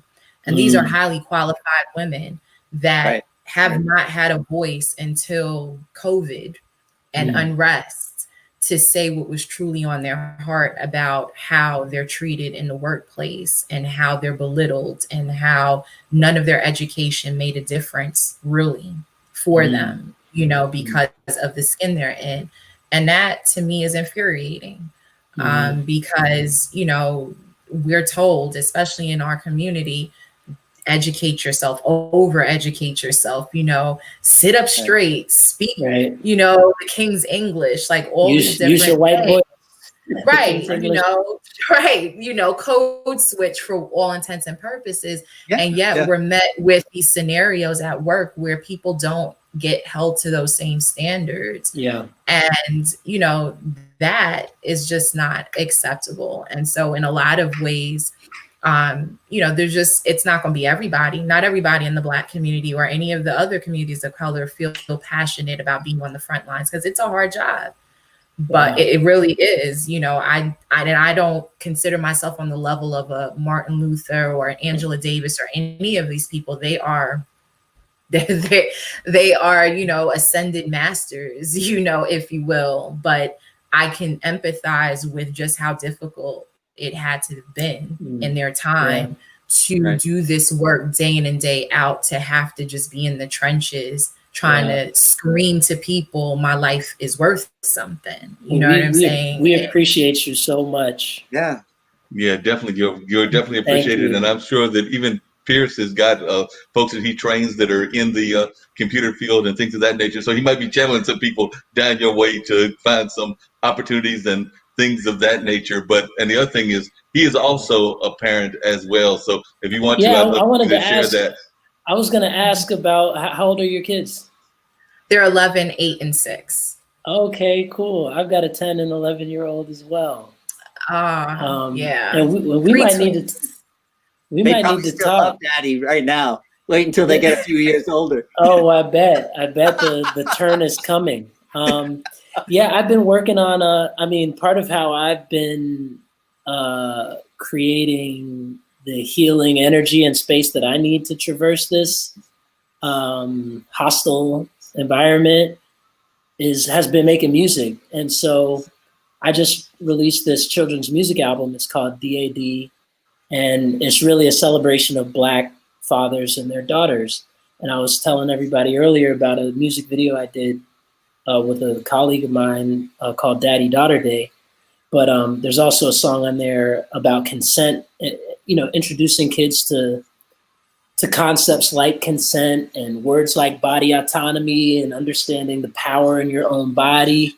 But it's like, it's not kind of scary. It's a joyful song. It's a bop. Like, it really is a vibe. And my kids love it. They sing it. And it's really been resonating. So when you mentioned that you had kids, I was like, oh, I want to share this album with you. Oh, I would love that. I would love Definitely, that. it's an album that should be shared. And actually, I'm having a solution for that I'm going to see, since they've given me all kinds of powers, including a share screen here. So I'm going to see if I can't pull up, Dad, the some of the track that you gave me and everything. But until I see whether this is going to work or not, because I'm new at this or somewhat new, could you talk about ageism, Janine, and everything? Because that is an issue that I know has come up with some friends of mine, and we talked about my age and everything. I'm in the late 50s category, 58, and things of that nature. But I've got friends that are going back to work, trying to go back into professor work and things of that nature, and they do sometimes complain about the ageism, and we forget about that ism. We definitely talk about racism and some of the other isms, but ageism seems to be very real in our society as well. So I was wondering if you could talk about that from the corporate level. Yeah. You know, I mean, I think we are, you know, we're too ahead of ourselves all the time, you know, in the sense that, you know, just at the time that, this is the first time in history, let's just put this in perspective, that we have about 5 generations working at the same time. That's unprecedented. So I think that's one of the things. We just don't have people retiring at the rates that they did before. And so, that's presented somewhat of a challenge, but the mindset is the younger you are, the more innovative you are. And in a lot of ways that is true. There's something to lend to the younger generation in terms of their ability to really think on their feet and innovate, and they see the world differently. So, there's just something there. But in that, anybody of a certain age, certainly, 50 and up, the mindset is your time has passed. And so it gets into this stuff of, like, we've talked in the past decade or so about not having dates on resumes to get people past that. Because I know even when I worked a desk, I would have to advocate, for like these super bright, clearly more seasoned professionals, but I'd really had to convince my hiring managers that these were people we should be considering. And it's like, well, they're probably going to cost a lot. In a lot of ways, some of these people weren't. They were just people had done really great work for their career, and they weren't as concerned about the money. They just kind of wanted to give back what they had learned and continue to kind of be viable in the workplace. But like, those are conversations that someone doesn't even have the ability to have when you've already decided that their resume, isn't worth anything because of the dates you see on it. And so, it's like any other ism. I think people just need to open their minds and really treat people as individuals and give people an opportunity. Part of the challenge is just the sheer volume. If you have a company that's really popular, like a JP Morgan Chase, a Bank of America, a Pepsi, whatever it is, these are well-known brands. So everybody wants to work for you. It doesn't matter what the role is, whether they're qualified, they want that. And so, there's a lot of applications that come through. And so they really try to pare it down as best as they can. But at the same token, there are a lot of great people that just never see the light of day, just on the basis of the appearance that they're going to either cost a lot or they're going to come through with some sort of archaic mindset. And, I think the generational talk is a little bit old. I've met some older people who are absolutely innovative and were never given the chance to be that creative. And I've met some younger people that are super set in their ways, and I would never hire them. So, there's a lot of things. I think part of what I hope people learn this year is that a lot of things can be true all at once. There's this constant duality that's going on that people need to get in with. You can't, in other words, you can be white and you can be my advocate and my ally and absolutely be genuine in that. Right? Mm-hmm. You can be Black and you could be my enemy, and you could totally be on the other side of the fence and, right, no use to me, there's just, we have to get used to the nuance of things and stop getting rid of people because of these like really superficial biases that we tend to carry on, these narratives that we carry on. So yeah, I don't love ageism at all. And I haven't even gotten into that age bracket, but I hate that, people are excluded because what the other thing is they'll go on Wax with a Forbes or a Fast Company and they'll say, oh, we have a talent shortage. Oh, do we now? When I know X amount of people, right, that are 50 plus and ready to work and still viable, when there's differently able people that I know that are underemployed and are ready to work as well. Are we really in a talent shortage? No, and you just don't want to have to deal with it. Yeah, it's interesting that you mentioned that because as you were saying that, a couple of things crossed my mind. And one of them I want to mention is the rest of you don't know him, but Pierce knows him. My dad is probably one of the most talented individuals I know, and he's 80 years old and comes up with some of the most innovative things that you've ever wanted to see. So if you ever look up Jim Lee or Bamboo Turtle on Facebook, and I think Pierce would agree with me, you will see some amazing things that he comes up with, and he's 80 years old. So like I said, he's 22 years above me because he's my dad, but he's still being very innovative in his age and everything. And then when you talk about folks that can be the same color and your own enemy, I remember many years ago when I had my one and only daily newspaper experience. It was a paper in Florida, in Boca Raton, and I think that the hardest person that I had was my African-American editor. So he was an editor that was the same race and everything else, but he gave me the hardest time, and it's why I did not have that job that long. So he was one of those cases of the enemy being the same color. So like I said, you're right about that. And even with ageism, I want to say it might have been 70 because my mother is 78, but she was actually told that she had to leave a board, and it was a bank board because they had a certain age range. And I get it at one time that age range might have made sense, but mom, as well as others in her age, are very much sharp and would still be able to handle the knowledge of being on that bank board. But they had this rule that once you turned a certain age, you had to age out of the board. So it wasn't even that you were doing it based on terms, because I know about term limits. I serve on some boards even currently. So I know about term limits, but this was an age-based term out. That's interesting to me, because to me, it should be centered around ideation. If your ideation has timed out, then go, right? Because what we're looking for is long thinking, future thinking, right? So I don't care how old you are. You'd be 90 years old if you keeping things fresh for us, you know what I mean? Mm. But that's the way we need to shift. It's not about the age. It's about your ability to think outside the box, your ability to ideate beyond a present moment, I think, is the most important thing. Yep, I would definitely agree. And I'm going to try to put on this clip from and do a share screen and all of that fun stuff so the audience can watch it of Pierce's video. And I'm here to hit the play, and we'll hear a little bit of that. And hopefully this will work. Whoa, technology. Cause there's monsters in the closet. They're so hairy and so scary.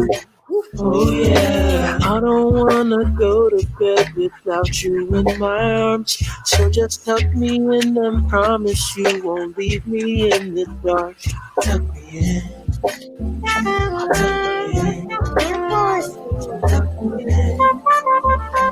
Tuck me in. Here comes Stella. Boy, daddy got a day.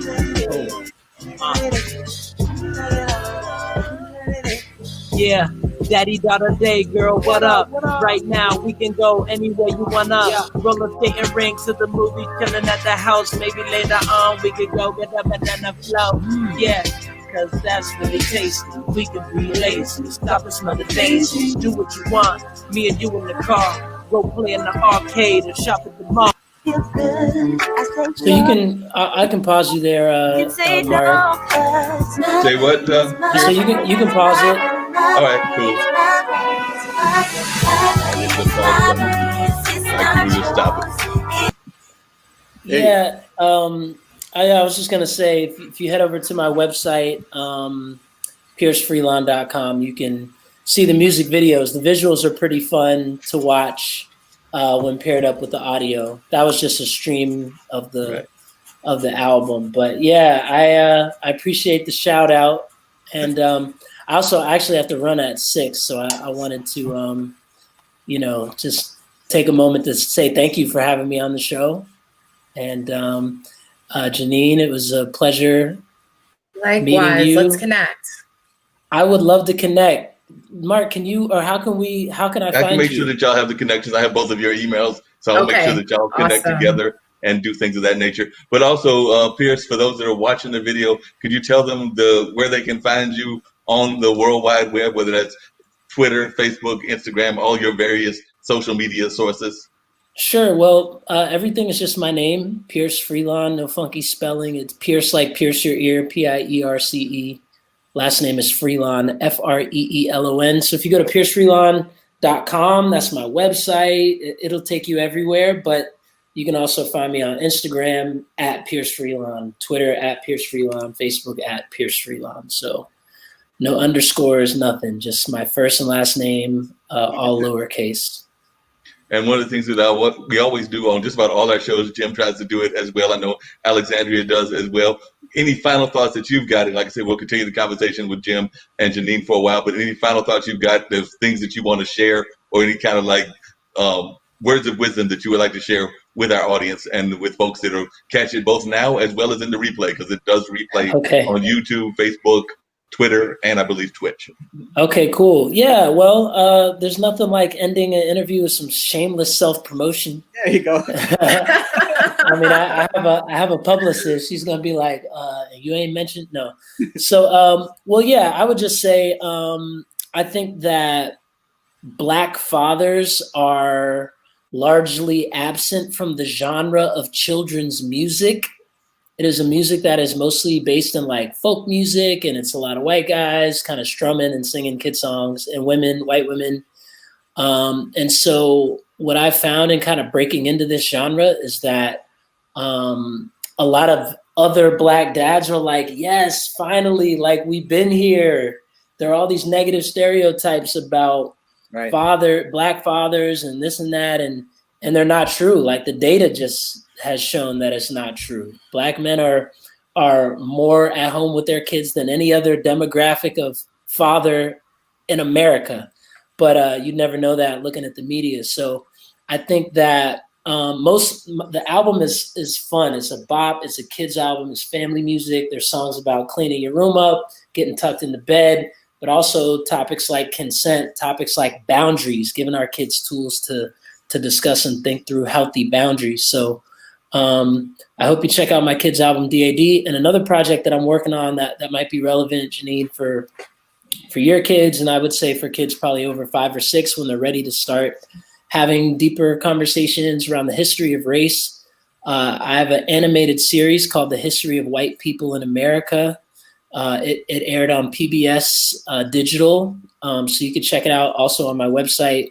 But it is a really amazing African-American animator, Ed Bell from California. He and this Japanese brother, Drew Takahashi, they did all the animation. I wrote the score and I'm a voice actor and a co-director of this animated short. Well, it's a series of short animated episodes, but it's like, it's like Schoolhouse Rock meets like Hamilton. It's educational, it's historical. And that's another project that I've really enjoyed digging my teeth into.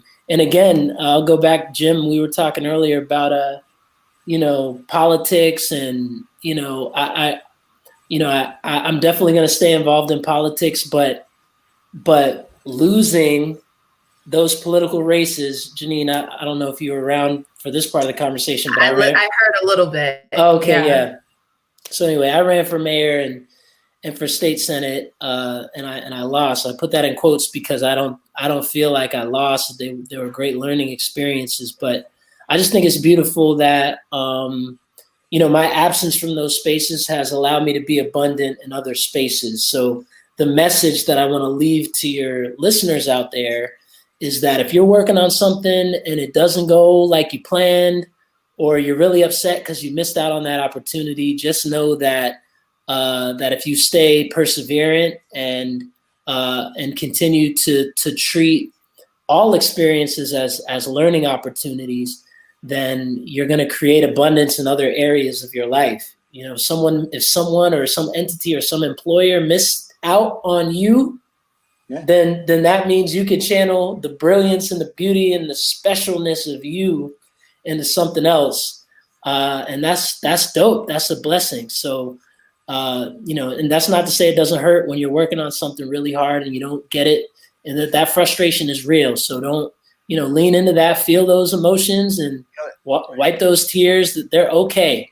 Right. It is all part of a natural, beautiful life, in existence that we're all privileged to have for a short amount of time. We don't know how long we're going to be here. So to lead with love and gratitude, I think has been something that's really helped me be resilient. So that's it. Those are my final words of wisdom. Peace, love, respect.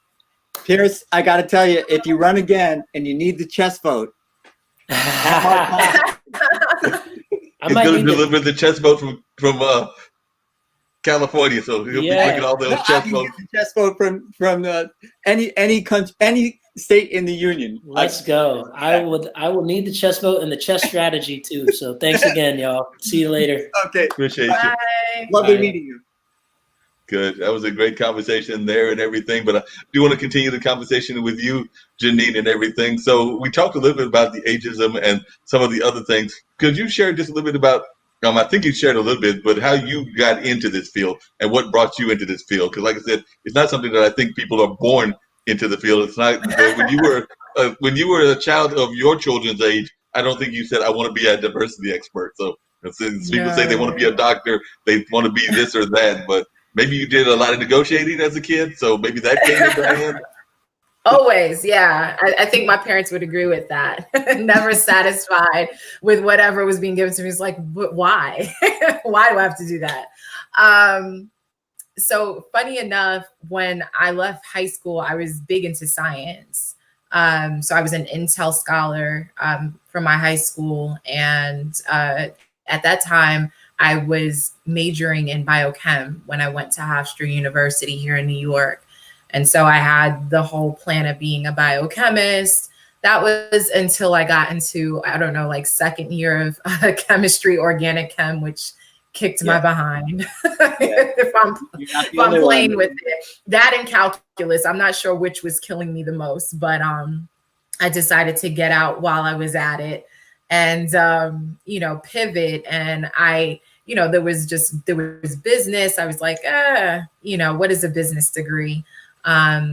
But I knew like my mind was always going. I was always picking apart things and people and wanted to understand like the root cause of things. And so I said psychology. I think that's where I'm going to go with it. And so I changed my major to psychology and started to specialize in clinical psych, but then decided I probably didn't want to work like the red couch all the time. And so I'd spoken to somebody. I was thinking about going for a master's at the time, and I'd spoken to the dean at Adelphi University up here in New York. And she was like, have you ever thought about industrial psych? And I was like, I don't even know what that is. And she's like, it's going to be hot. She's like, it's the study of why people come to work. Basically, it's understanding the motivation behind why people work and why they work, how they work the way that they do. And I was like, fascinating. So I took one course, the industrial psych, and I loved it. I ended up having this professor, Dr. Shahani, shout out to her. She was already a practicing consultant. And so she had a breadth of, just experience, just doing organizational design for organizations and just diving deep from a psychological perspective. And I was hooked from that point on. And, basically left, did an internship with NYU Medical Center and effectively stayed the healthcare route with HR and staffing in mind for a long time until I landed at Brookhaven National Lab, which was my last stint. And so Brookhaven's one of 12 laboratories under the Department of Energy. Mm-hmm. So there I got into the R&D and Homeland Security and nanomaterial. So it's interesting what Pierce said about, how things may not work out in a time, because it's like, even though I didn't become a biochemist, I found myself consistently through my career using my biochemistry background in the work that I did. Because when I went into staffing, I did with pharma, CROs, scientific placements. So, when they started talking to me about HPLC, it's like, duh, I know what an HPLC does. I know what gas chromatography does. So there was that instant rapport. And so when I went to the laboratory, these scientists, they're all about their research. So going to them and talking to them, I'm like, oh yeah, totally understand how nanomaterials work and how, novel materials work with one another. So it's interesting how you think you've stopped something or you've missed out on something and somehow it comes full circle in your career. But yeah, been in HR for 15 years and went out on my own because I felt like, I can do this better than what my departments and organizations was allowing me to do. And I've really been able to build something that's my own, that I feel good about, that I can sleep with at night. Because there's a lot of HR work that I question how some of my colleagues can sleep at night with how organizations want us to operate with people and their livelihoods. And that was one of the things that made me get out. It's just like I didn't want to be responsible for destroying people. And so from where I sit now, it's like when they call me in, they're calling me in to innovate. They're calling me in to make a change. So that feels a lot better to me. Yeah. So because when you're in HR in a corporation, you're really working for the corporation. You're not, you try to be a friend. Yeah, you are. I mean, we always say in HR that our duty is to the organization and to the employees, but I find more often than not, our duty skews a lot more towards the corporation than the employees. Ultimately, that's just what it is. That's how you get your performance review is based on that. Correct. Yeah. And so I used to try to straddle the both because, because you have a reputation, especially when you get into niche fields, like I was in healthcare and things like that. There's only but so many healthcare systems. So you hate to be the person that people are like, oh yeah, she screwed me when I was at such and such organization. Like, you don't want to be that person. So I was always feverishly trying to, keep my rapport, just as a professional while also trying to straddle what I needed to do for the organization. Right. What do you think is the greatest myth that people have about HR? Because I know that sometimes my friends expect HR to do this or that, and it might not even be within the responsibilities of HR. So I'm just wondering, what do you find the greatest myths people have about HR? Yeah, I mean, I think people think that HR is far more empowered than it actually is. HR is one of those things, like it's the core of the organization, in my opinion. And it really depends on your administration as to how much power you actually have in that, and some of that is HR needing to push back a little bit too. But, when it comes to funding cuts and things like that, I've been in organizations where we were the first ones to get our budgets cut. And yet we're the ones that are bringing the people into the organization. We were always scraping for dollars and cents, whereas other departments would be funded no problem. And so that presents a lot of challenges, for the people that are running that organization. When hiring managers are like, why aren't you pushing my jobs through as quickly as I want to? Well, if every recruiter has, like, at one point in one organization I worked for, I had like 175 requisitions just for myself. Just how quickly do you think I'm about to run those jobs? I was doing the best that I could, and we were hiring every week, but I'm one person. And it's one of the corporate ways they don't value things that are just a cost. They don't see that you're making money for them. You're not an income stream, so you're just a cost. And so when they have to tighten their belts, that's what they look at, the cost center. Yeah. And they cut them. Correct. Even though, when I was at the lab, we were called support. Right. We were a support center. So, science obviously got funded above and beyond us. And so the national laboratory system is really interesting because depending on who has the majority in office depends on how much funding we get. So Republicans aren't as favorable about science. And so when the Republicans have the majority, we had less funding, which would cause us to do these reduction in forces. When the Democrats had the majority, things go swimmingly. They are in favor of science, but even then HR would get, crumbs by comparison to what the science was being funded. Yeah, I didn't like hanging around with the lab guys because they tended to be smarter than I was. I didn't. Yeah, they do have I'm a geek.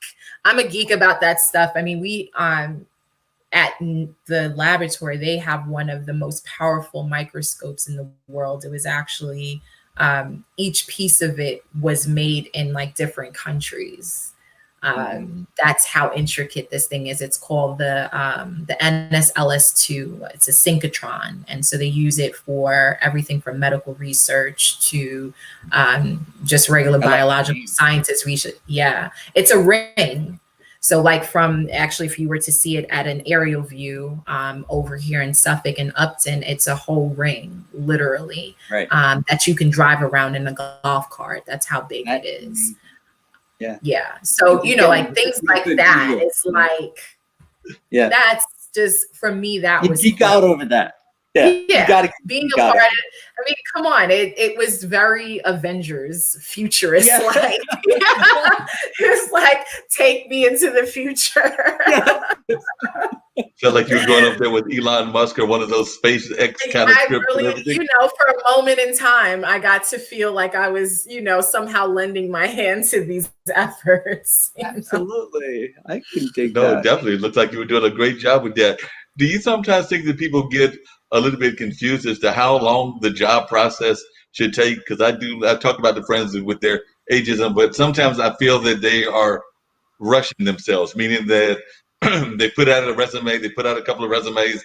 It's been a month, it's been 2 months. I get it. I definitely, you know, we all want income coming in and want money coming in.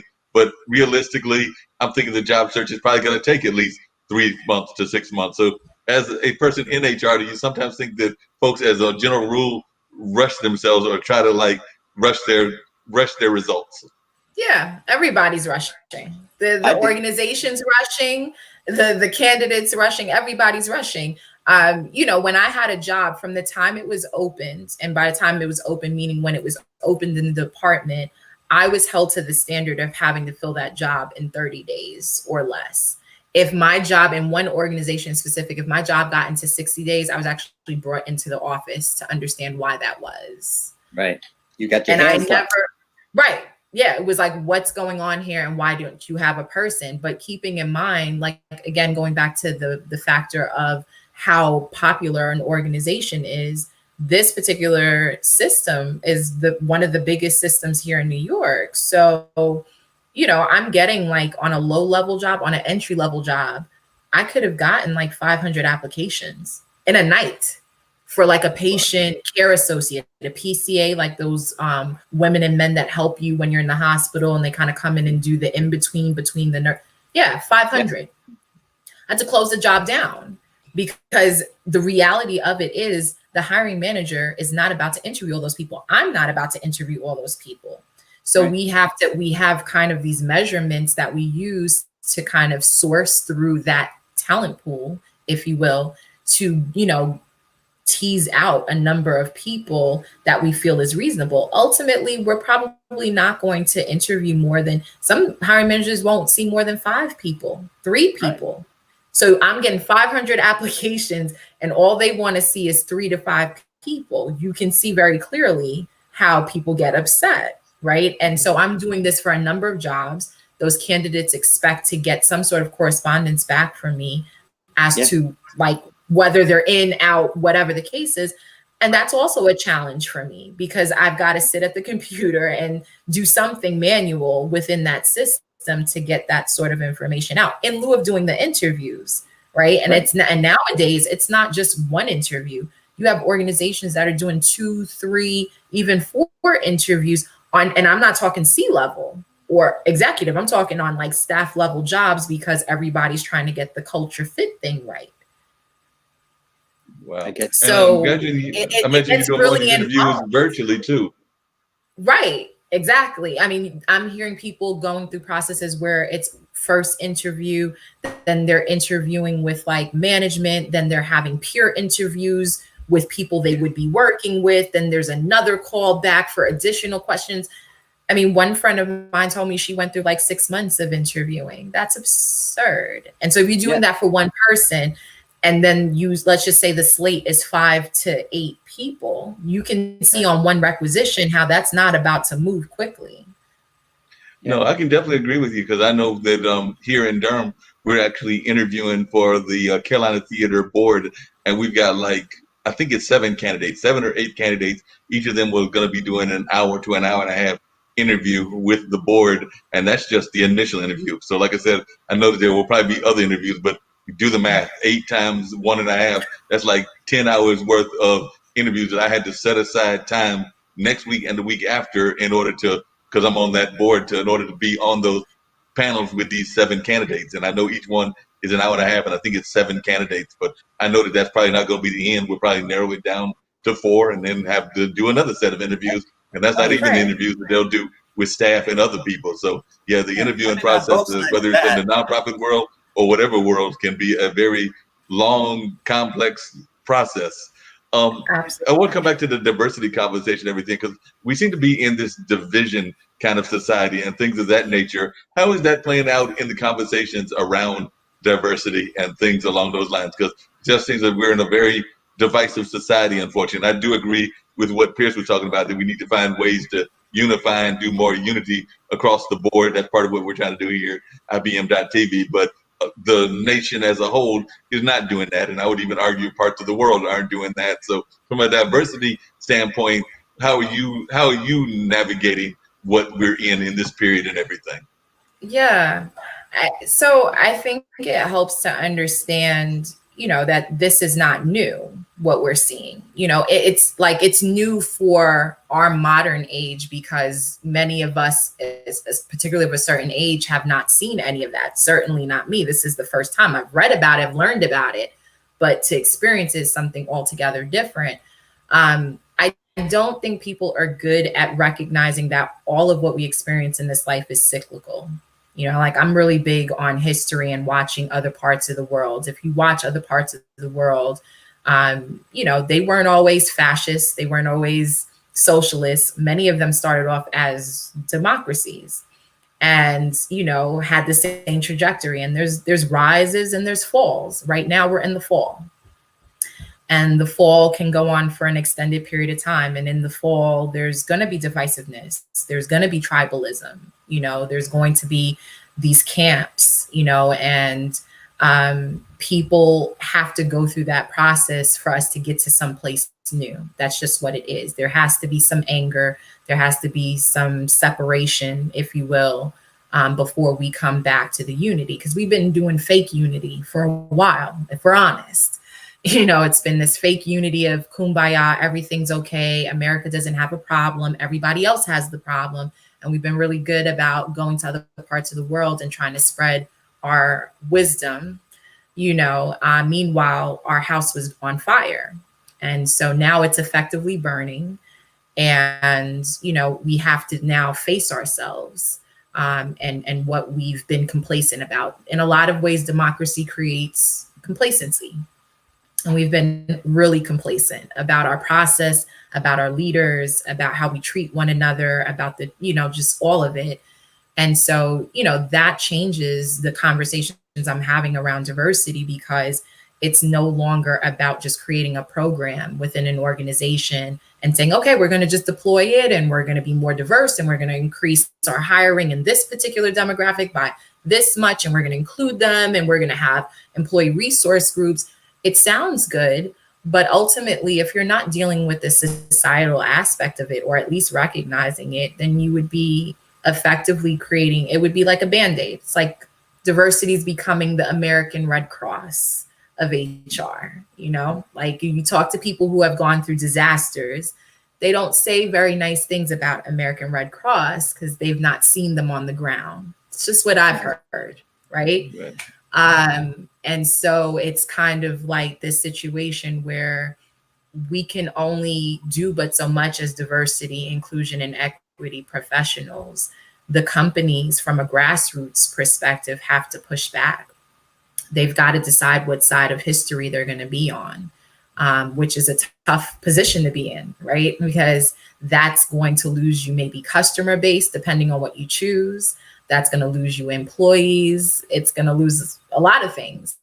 But we've reached a point now where we can't just say we're dealing with diversity at a micro level without looking at the macro. I mean, we have a significant issue here. And so the conversations are deeper, at least the ones that are willing to go there, they've got to be deeper. They've got to be more real.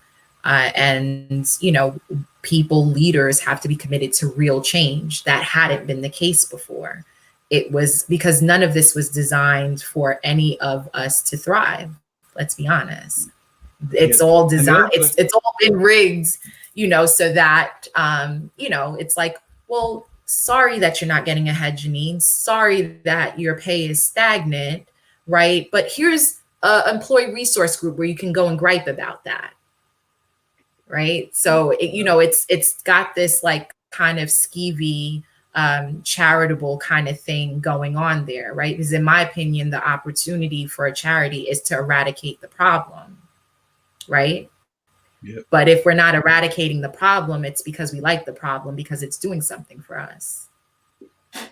And that's one question I was going to ask. Even when it comes to diversity, I know sometimes we seem to try to find division even within the diversity model. Like they will try to pit the African American diversity against the Latinx diversity, the need for religious diversity against the need for people in the LGBT community. And they'll try to find divisions within and reasons for them to pit against each other, when to me it's that we should have a pool that includes all of those things. So you have a diverse religious background in your corporation, you have a diverse racial background in your corporation, you have a diverse gender well, because there's two genders, but if you're going to go with the other orientations and the ways that we might define ourselves, there are diverse gender orientations within the population. There are diverse ways of addressing people across the lines, but we don't seem to do that. They try to find different ways, even in the census, because I know a friend of mine had noticed that there was no,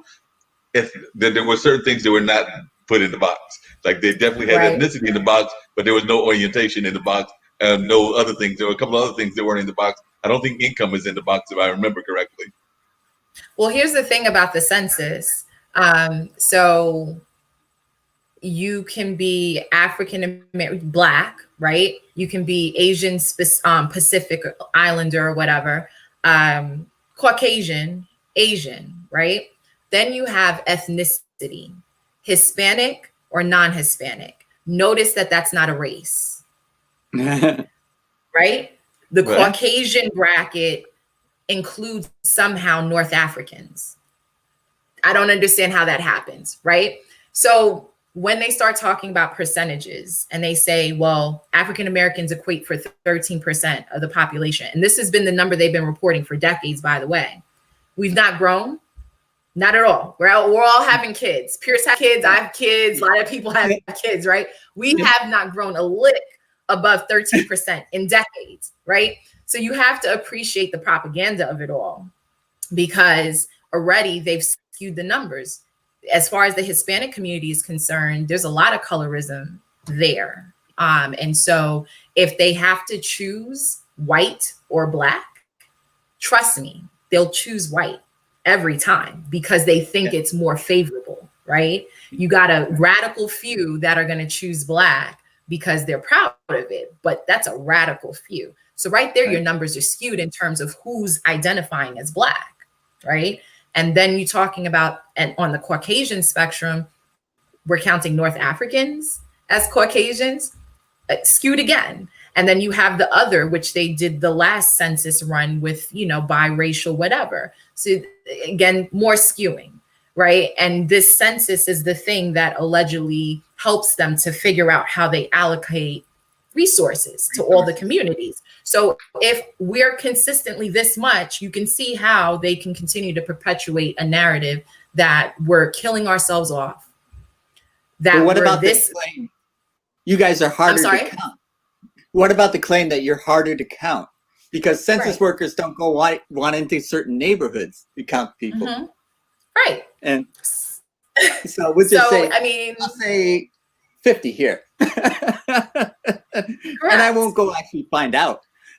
Right. And then the other part of it is like, because we're such a melting pot here in the US, understand that none of those brackets that we have translates well across the world.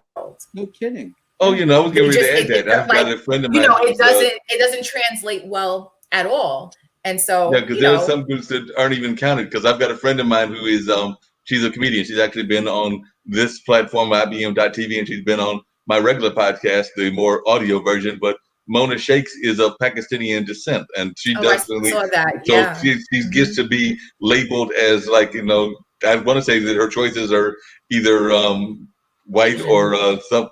I forget what it is, but it's not like her actual ethnicity is not how she is being counted. Yeah, is she Asian? Well, I mean, I know they've thrown Asian, the Indian, Punjabi, that sect up under Asian for whatever reason. I don't have the answers. But I mean, you know, ultimately, the way they probably should do the census, there's only like 4 DNA lines in human at all. Right? There's Caucasoid, there's Negroid. I think there's like something called Denisovan or something like that. And like there's like a 4th. That's all that exists in terms of the human. You're talking science again. I know. Lost me. I am. Right. You love but that I mean, science if we conversation. want to be technical, that's all that exists. All this other stuff, futile. Yeah. And speaking of being technical, I wanted to be technical about the fact of the women pay and pay equity, and you are a diversity expert. So I want to hear your take on that, because I definitely think that women should get paid the same amount as a man. If Jim is working in engineering and you're working in engineering, I think you should get paid the same if you're doing equal work. But apparently society doesn't agree with me.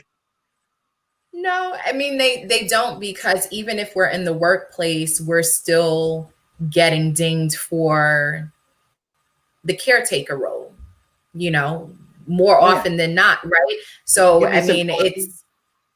No, go ahead, Jim. Right. No. But not even just that. Like, so for instance, for me, I was having a serious conversation with my CHRO in my last job about, you know, taking on this role as a talent management manager. And he's like, I'd love to see you there, but like, you're about to have the baby, right? All right.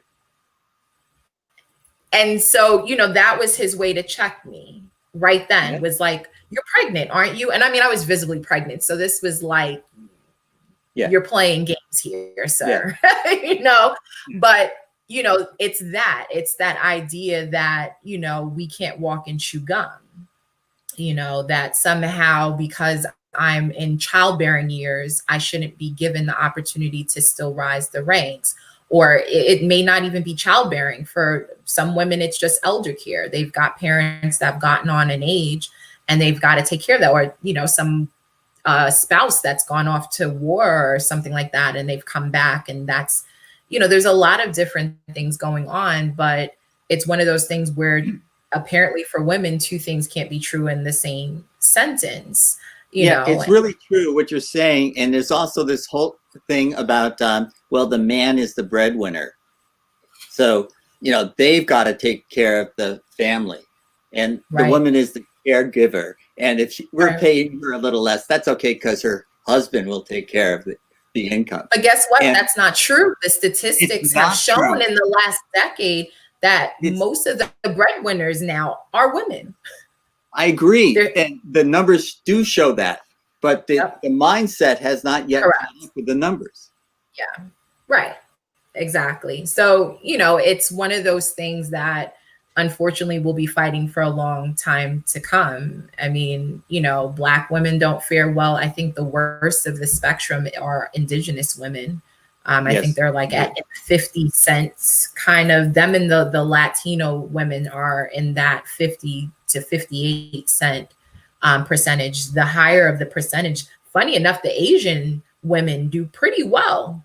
They're about, I mean, they're still not on par dollar for dollar, but, you know, by comparison to the others on the spectrum, they're getting like 80 cents on the dollar. So I haven't seen anybody tease that out yet, because it's interesting that that's the case.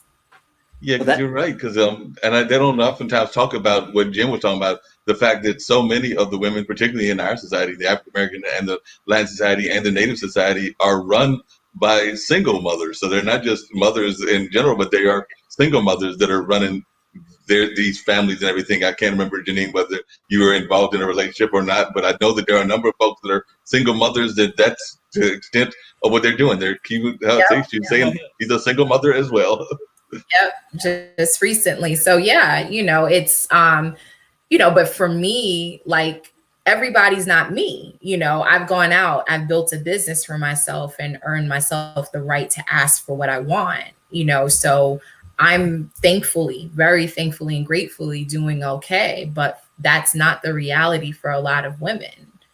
Right. You know, they not only do they not feel empowered to do what I've done, they don't know how, and there's no resources for them to do so. you're bringing up another issue that's really important, because you see somebody like yourself that has made it, and so somebody says, well, someone else didn't make it, and they just didn't work as hard as Janine, and so they're lazy. And the problem with that argument is that it's a numbers game. There's going to only be so many Janines, and so when the numbers are skewed, and there's going to say, okay, 10% of you single mothers are going to be able to do what Janine did. That means 90% of them won't. And what are we going to say? 90% of them are lazy or don't work as hard as Janine? No, some of them just didn't get lucky. Some of them just didn't have the opportunities. Some of them, maybe they didn't work hard enough. But, it's a gross generalization to say, well, they're just lazy, or whatever the derogatory term is that they use for these people, because it's a numbers game. There's only going to be so many that can succeed against the odds. Correct. I mean, and that's the absolute truth. I'm a big proponent of each one teach one. Like I don't see myself as getting to a point and it just, okay, I've made it now, let's pop the champagne. I mean, we can still pop the champagne, but I feel like I have a duty, to reach back and see that other people can do the same. And I think that's the difference. We're very good at winning and getting up to that level. And, suddenly it's red carpets and all the flashing lights, and then we create some sort of foundation, window dressing, right? To give some money to a select few. But like, if you're not in those communities, if you haven't realized that your biggest duty getting to that point is to reach back and pull some other people up, you've missed the whole point. And that's what it is. It's greed. Yeah, definitely. Tell people once again about the company, your personal company, and its mission and kind of the purpose of what y'all are doing, so that folks that are watching both now or if they're watching the replays on YouTube or Facebook Live or Twitter, they can actually understand what you do and how you do it. So if you share a little bit about what this company is that you've got, Think Talent Innovation, and what it's all about. Sure. So Talent Think Innovations, the tagline is talent first, think smart, innovate always. And so, it's really this mindset of, people always come first. And actually talent is going to change very soon to human, humans first, because that's what we're talking about. It's not even about talent. But, humans in my company always come first. And that's just what it is. I'm always interested in any client that I take on. What are you doing with your people? How are you treating them? Are they well? Are they happy? Is their heart happy with you? I think that's important. That's an incredibly important motivation for anybody to get up and come to work. And especially now in a pandemic, with a world in civil unrest, what is the motivation beyond the paycheck, right? To come to your place of work if it's not a place where you can thrive. Thinking smart. It's really, always just putting your thinking cap on and really thinking through all sides of things. That was one of the things that I never saw done well in the companies that I work for. It's like the shooting from the hip. It was always about the bottom line. It was always about, pleasing someone else's sensibilities. And meanwhile, there was an absolutely salient reason for us to do one thing right.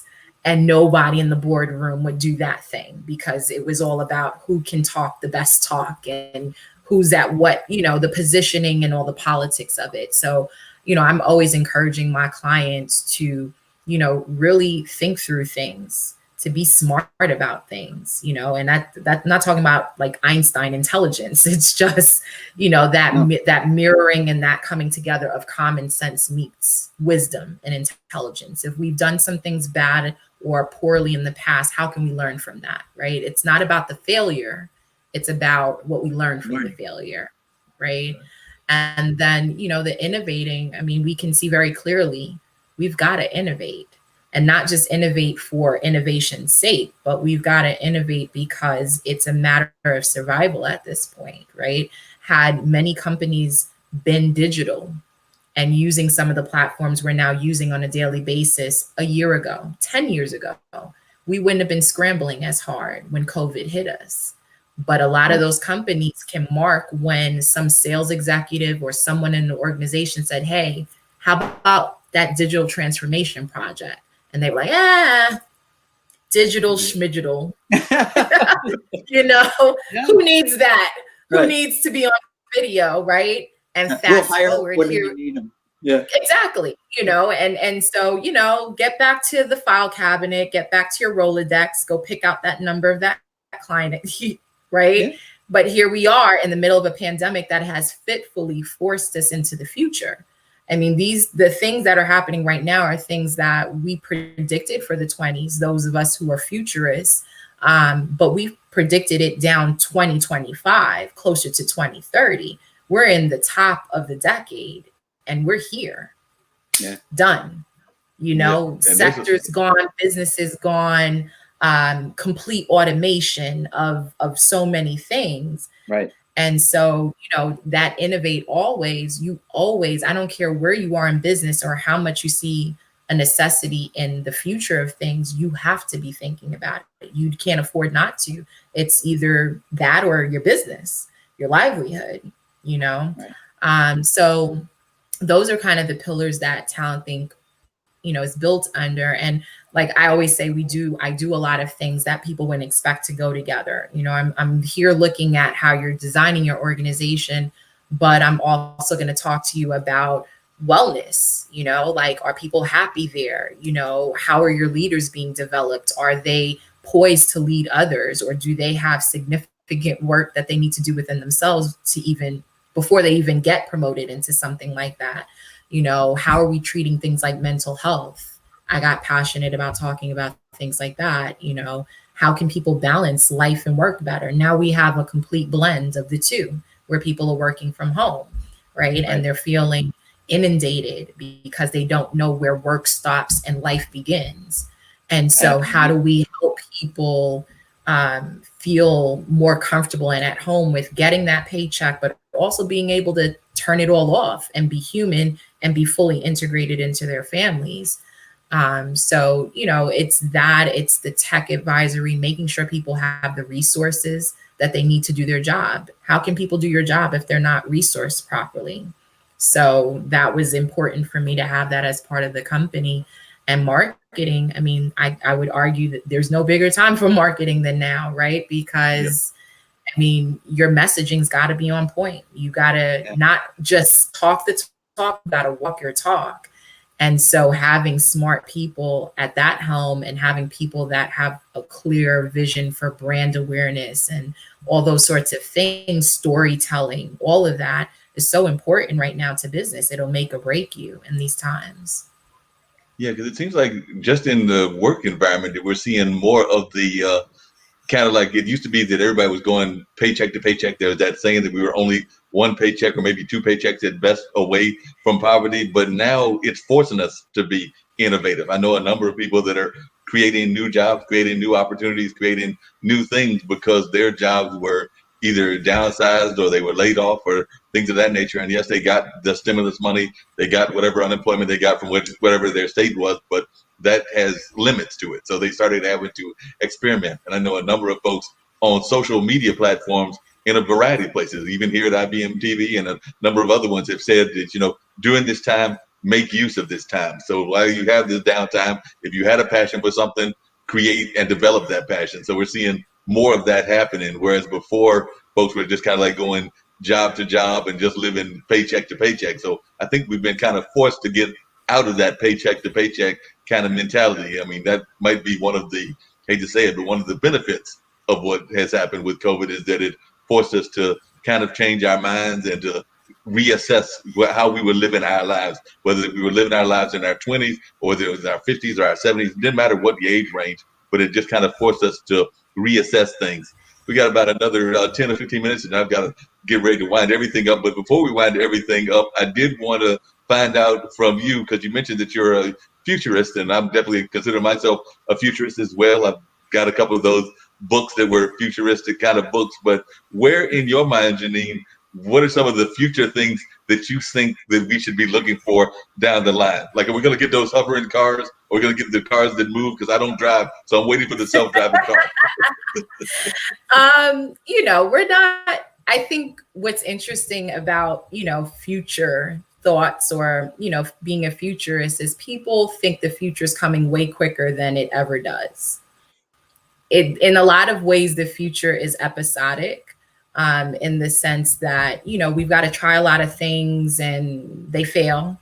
We tried the autonomous cars. That didn't go very well. And, if you talk to people back in the 80s, we were supposed to have, the Back to the Future car by now. Yeah. We're just simply not there. There are just some things that have to be tweaked. We don't want people getting into accidents, little things. So little things.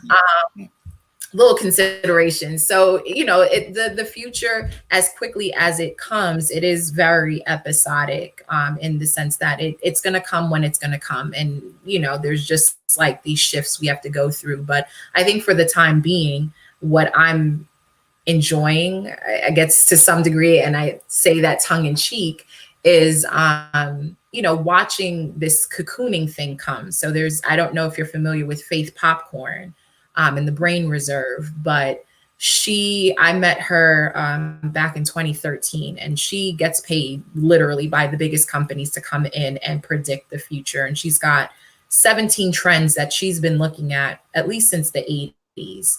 So companies bring her on to kind of help them trend against her forecast. And one of the things she had come out with back in the 80s was this whole concept of cocooning. This idea that the outside world was so much scarier than anything you can experience in your home. And so basically everything you need will be in your home. You will shop from your home, you will party from your home, you will dine in your home, and so exactly. And so it's really like making your home your fortress. And so it's really interesting because, it started in the 80s with things just as simple as like Home Shopping Network. Yeah. Right. Home Shopping Network. That was like the first wave of all of that. The idea that you could actually sit at home, not go into a physical store and purchase something from your TV of decent value was huge in the 80s. But now fast forwarding to this pandemic where people don't feel safe, where you don't know if your neighbor is symptomatic or not, or whatever the case is, it is, thrusting us into this next wave of everything being in our homes, literally, from gardens, sustainable gardens to inflatable, screens for movies, because movie theaters are failing right now. Right. So we're probably not going to be doing that. We're probably going to be streaming the latest movie at home now, My brother-in-law has one of those screens because, and we watch movies like that with social distancing. Correct. So it's a significant shift, that I don't think we should expect to see people, feeling comfortable with being around one another anytime soon. One of her other shifts was about virtual travel. And, that when AR and VR, augmented reality and virtual reality, become a thing, that we won't be getting on planes at all. Instead, we'll be putting on a headset and be experiencing travel that way. So don't we need to hug each other too? So I want to go on record saying that when she shared this with us in 2013, all of us were mortified. We were like, wait, what? No human interaction, like whatsoever. Right. But here we are. So I think it's going to be a mix. I do think that we're going to be thrust into these kinds of things, but I also think that people are feeling that pull of the human interaction. And so I do think there's going to be some radical things that happen in terms of us just getting back to that one-on-one too. I think it'll be a blend of the two things. Yeah, I think that's the way the education is going. We're seeing that blended education where it's a combination of virtual and online. I'm thinking that I know here in North Carolina, there are some people that'll be spending part of their time online, and sometimes they'll be in the physical building. I think it's the same in New York and a number of other places. So I think that's going to be the wave of the future. I'm not sure how I feel about that, but I do think that's going to be the wave of the future. Like I said, I'm getting ready to wrap up in 10 minutes. I do want to get, like I got from Pierce, I would love to hear your thoughts that you want to share, Janine. Jim, I'm thinking that just like we recruited the other young ladies that Zach brought on to do like a regular show on IBM.TV, we need to have Janine as a regular as well. What do you think? Oh, I'm all for it. And she's doing a commercial for the dollar store right now. You can shop from your home. Absolutely. Natural. Yeah. So we'll have to talk to you about that, about getting you on one of our platforms and introducing you to Kim and Nick, the people behind the wheels of this whole ship, along with Ankit. So we'll have to introduce you to them and see about getting you on, because we're always trying to find folks that are sending positive messages and creative messages. Absolutely. And you are definitely doing that. So me and Jim are definitely longtime folks in terms of being involved. Jim even longer than I have been, but we are definitely passionate about this project and would love for you to be involved in whatever way we can get you and your company involved. So just want to put that offer out there that definitely we would love to have you on. And by the way, I should also warn you, because I get to tease Jim a little bit as well. Jim has this thing where there are young ladies that are very attractive and things of that nature. He also sometimes falls in love with them and things of that nature. So he's probably he probably adds you to that list as well, because I know he's definitely all about Alexandria, our South African young lady who's 24, and then there was a young lady yesterday that was doing a lot of business kind of things and things of that nature. I used to. I've lost it. So you can teach me. Okay. All right. That's good enough. I'll hold you to that. I haven't written you off yet. Because that's the important rule, whether you play chess or not. That is the important rule. Clearly, I knew how to answer. And it wasn't a lie. It wasn't a lie. I've lost it. So I'm going to tap into you for that. Sounds good. But yeah, you would give us your thoughts. I think, part of my parting thoughts will be, it's actually a lyric from one of a favorite song of mine. It's by Damian Marley. And he says something to the effect of, be careful who you nail upon the cross. And I feel like that's really important right now, because there's so much finger pointing and everybody wants somebody to blame. And, I think in the end, when we're all done pointing fingers and being divisive, we may find that we're all complicit. I mean, good point. When we really sit back and we look at it, we might just find we're all complicit. And then what? Right? Then there's a discussion to be had. So I just, implore people to keep an open mind when you're talking to people. Bring it way down, and just listen to people. Listen more than you speak sometimes. And when you do have to speak with compassion and speak with the facts. Be sure that what you're saying is something that's rooted in facts and you're not just shooting from the hip, because right now we can't be sure what we're being fed. There's a lot of things circulating. We have too much information, and that's causing a lot of issues as well. So just be very careful, compassionate, kind, and we'll get through it. Thank you. Definitely. I appreciate that. Such a warm message and everything. Jim, I wasn't going to let you off the hook. You definitely popped in and gave me a hand and everything on the Mulllings music and memory show and everything. So I appreciate you popping in and giving me a hand as part of the IBM team and everything. But what parting thoughts do you have to say as well? Well, I think that we have much more in common than we have differences, but we, for some reason, are able to focus on the differences more than we can focus on what we have in common. And if we can change that formula around so that we're thinking about what we have in common, that our differences can be celebrated rather than pointing fingers at them. Because every time I point a finger, there's three pointing back at me. So I want to get out of the finger pointing, and I want to get out of, well, you don't look like me, so you must be different. I want to get to the point where we're looking at each other as individuals, regardless of our skin tone, regardless of how tall we are or small we are. We're all equal, and we all have something to bring to the table. And let's help everyone achieve their potential. I would definitely agree with that. That's a very powerful message you gave, and I definitely appreciate you saying that and things of that nature. So definitely I appreciate all of the great messages that you're giving and everything. So I'm going to put on here the ambassador. Jim's jealous of me, by the way, because I have the ambassador control. Hopefully they're going to send it to him as well very shortly, and then I'll put on the plane to end everything in terms of the show. But I do want to thank you, Janine, for being on. Jim, thanks for helping me out and joining me. Partners in crime over there at IBM.TV. I want to thank Pierce, who was on earlier. So it was a great conversation. I think folks learned a lot. Janine, I'll extend Pierce the invitation again via email, but I would love you to come back anytime that you're available. I know that you actually had some, Jim, you don't know this, but she was supposed to have been on earlier in the week or earlier in the month, but she was having a little bit of household issues. I think there was like some plumbing or some other things that were going a little bit crazy in the house. We got affected by the tropical storm, so we had no internet. So we're back, but it was all worth it. See, I ended up on the right show. That's it. You did, and I appreciate it. Things work out. They have a way of working out.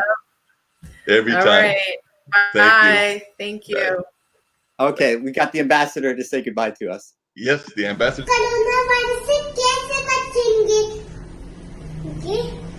Hand होकर और ऐसे अपने खांसी जब आएगी तो ऐसे करेंगे अच्छू अच्छू और कोरोना वायरस को धन्यवाद हमारा म्यूजिक सुनने का. Oh, and we've got the plane to say goodbye, and that'll wrap the show up. But I definitely appreciate you, Jim. So I'm going to put on the plane and that lovely commercial that ends the whole work day and everything for us. So this actually ends our day, I believe. So I definitely appreciate you being on, and I'll be back again Wednesday, and that'll be the online dinner party because, I got the 3 shows, the radio show with Marc Lee, Mulllings, Music and Memories. Those are my 2 Monday shows. And then on Wednesday, it's the online dinner party. So hopefully I'll get to see you on one of those. I'll send you an invite, and Ankit and whoever gets to pop in whenever y'all can. Y'all are always welcome. He's keeping us busy, isn't he? Ankit's keeping us very busy. Ankit's got us just like on regular routine, always busy, always doing things. I'm sure he's got you doing stuff tomorrow. I'm sure I'll pop in there as well. He'll probably have us pop in on Thursday. He just got us rolling, but it's a good thing. A Facebook message from him right now. Probably. On that note, we'll put on the plane and get on out of here. But thanks again. I do appreciate you being and joining me, Jim. As always, even though we've never met, I consider you a brother. Zach literally is around the corner from me. But even though you're in California, I'm in North Carolina, you are one of my brothers, and I definitely appreciate you. We're connected. Okay. Cool. Bye. See you tomorrow, probably. Yep. See you tomorrow.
And on that note, that wraps up Mulllings, Music and Memories. We'll see you at the online dinner party on Wednesday. That's right.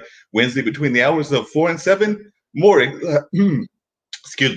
exciting guests between the hours of 4 and 7 on Wednesday at the online dinner party. Like me and Jim said, we'll probably be appearing on other IBM.TV shows, whether that's Podcasting Thursday, whether that's Celebrity Tuesday, or a number of the other programs. But you do know that IBM.TV, which you can find on YouTube, Facebook, Twitter, and a number of other sources, is always got exciting programming. And I'm definitely glad that many of you got a chance to check it out.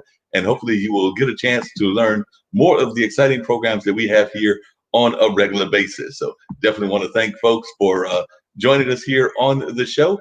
And we will catch you on next week at around this same time. So on that note, I'm going to get back into my regular podcast and the shows that I usually do as part of my podcasting schedule and things of that nature. So I'm going to end the broadcast, and I hope that all of you will have a grand time and will thoroughly get a chance to enjoy this program at a later time if you didn't catch it live right now. So I'm ready to wrap up and get ready to check out the podcast that I do regularly. For those of you that are not aware of that, that is Straight Talk with Dean and Mark, and that is on Monday nights between the hours of 7 and 9. And it's a strictly audio show, so if you want to catch it, you got to go to the website, which is www.blogtalkradio.com/squared807, and there you can catch more exciting conversations. We definitely enjoy having great conversations with our amazing guests. So you're ready to bounce on out of here, and we will catch you on the next time that we are on IBM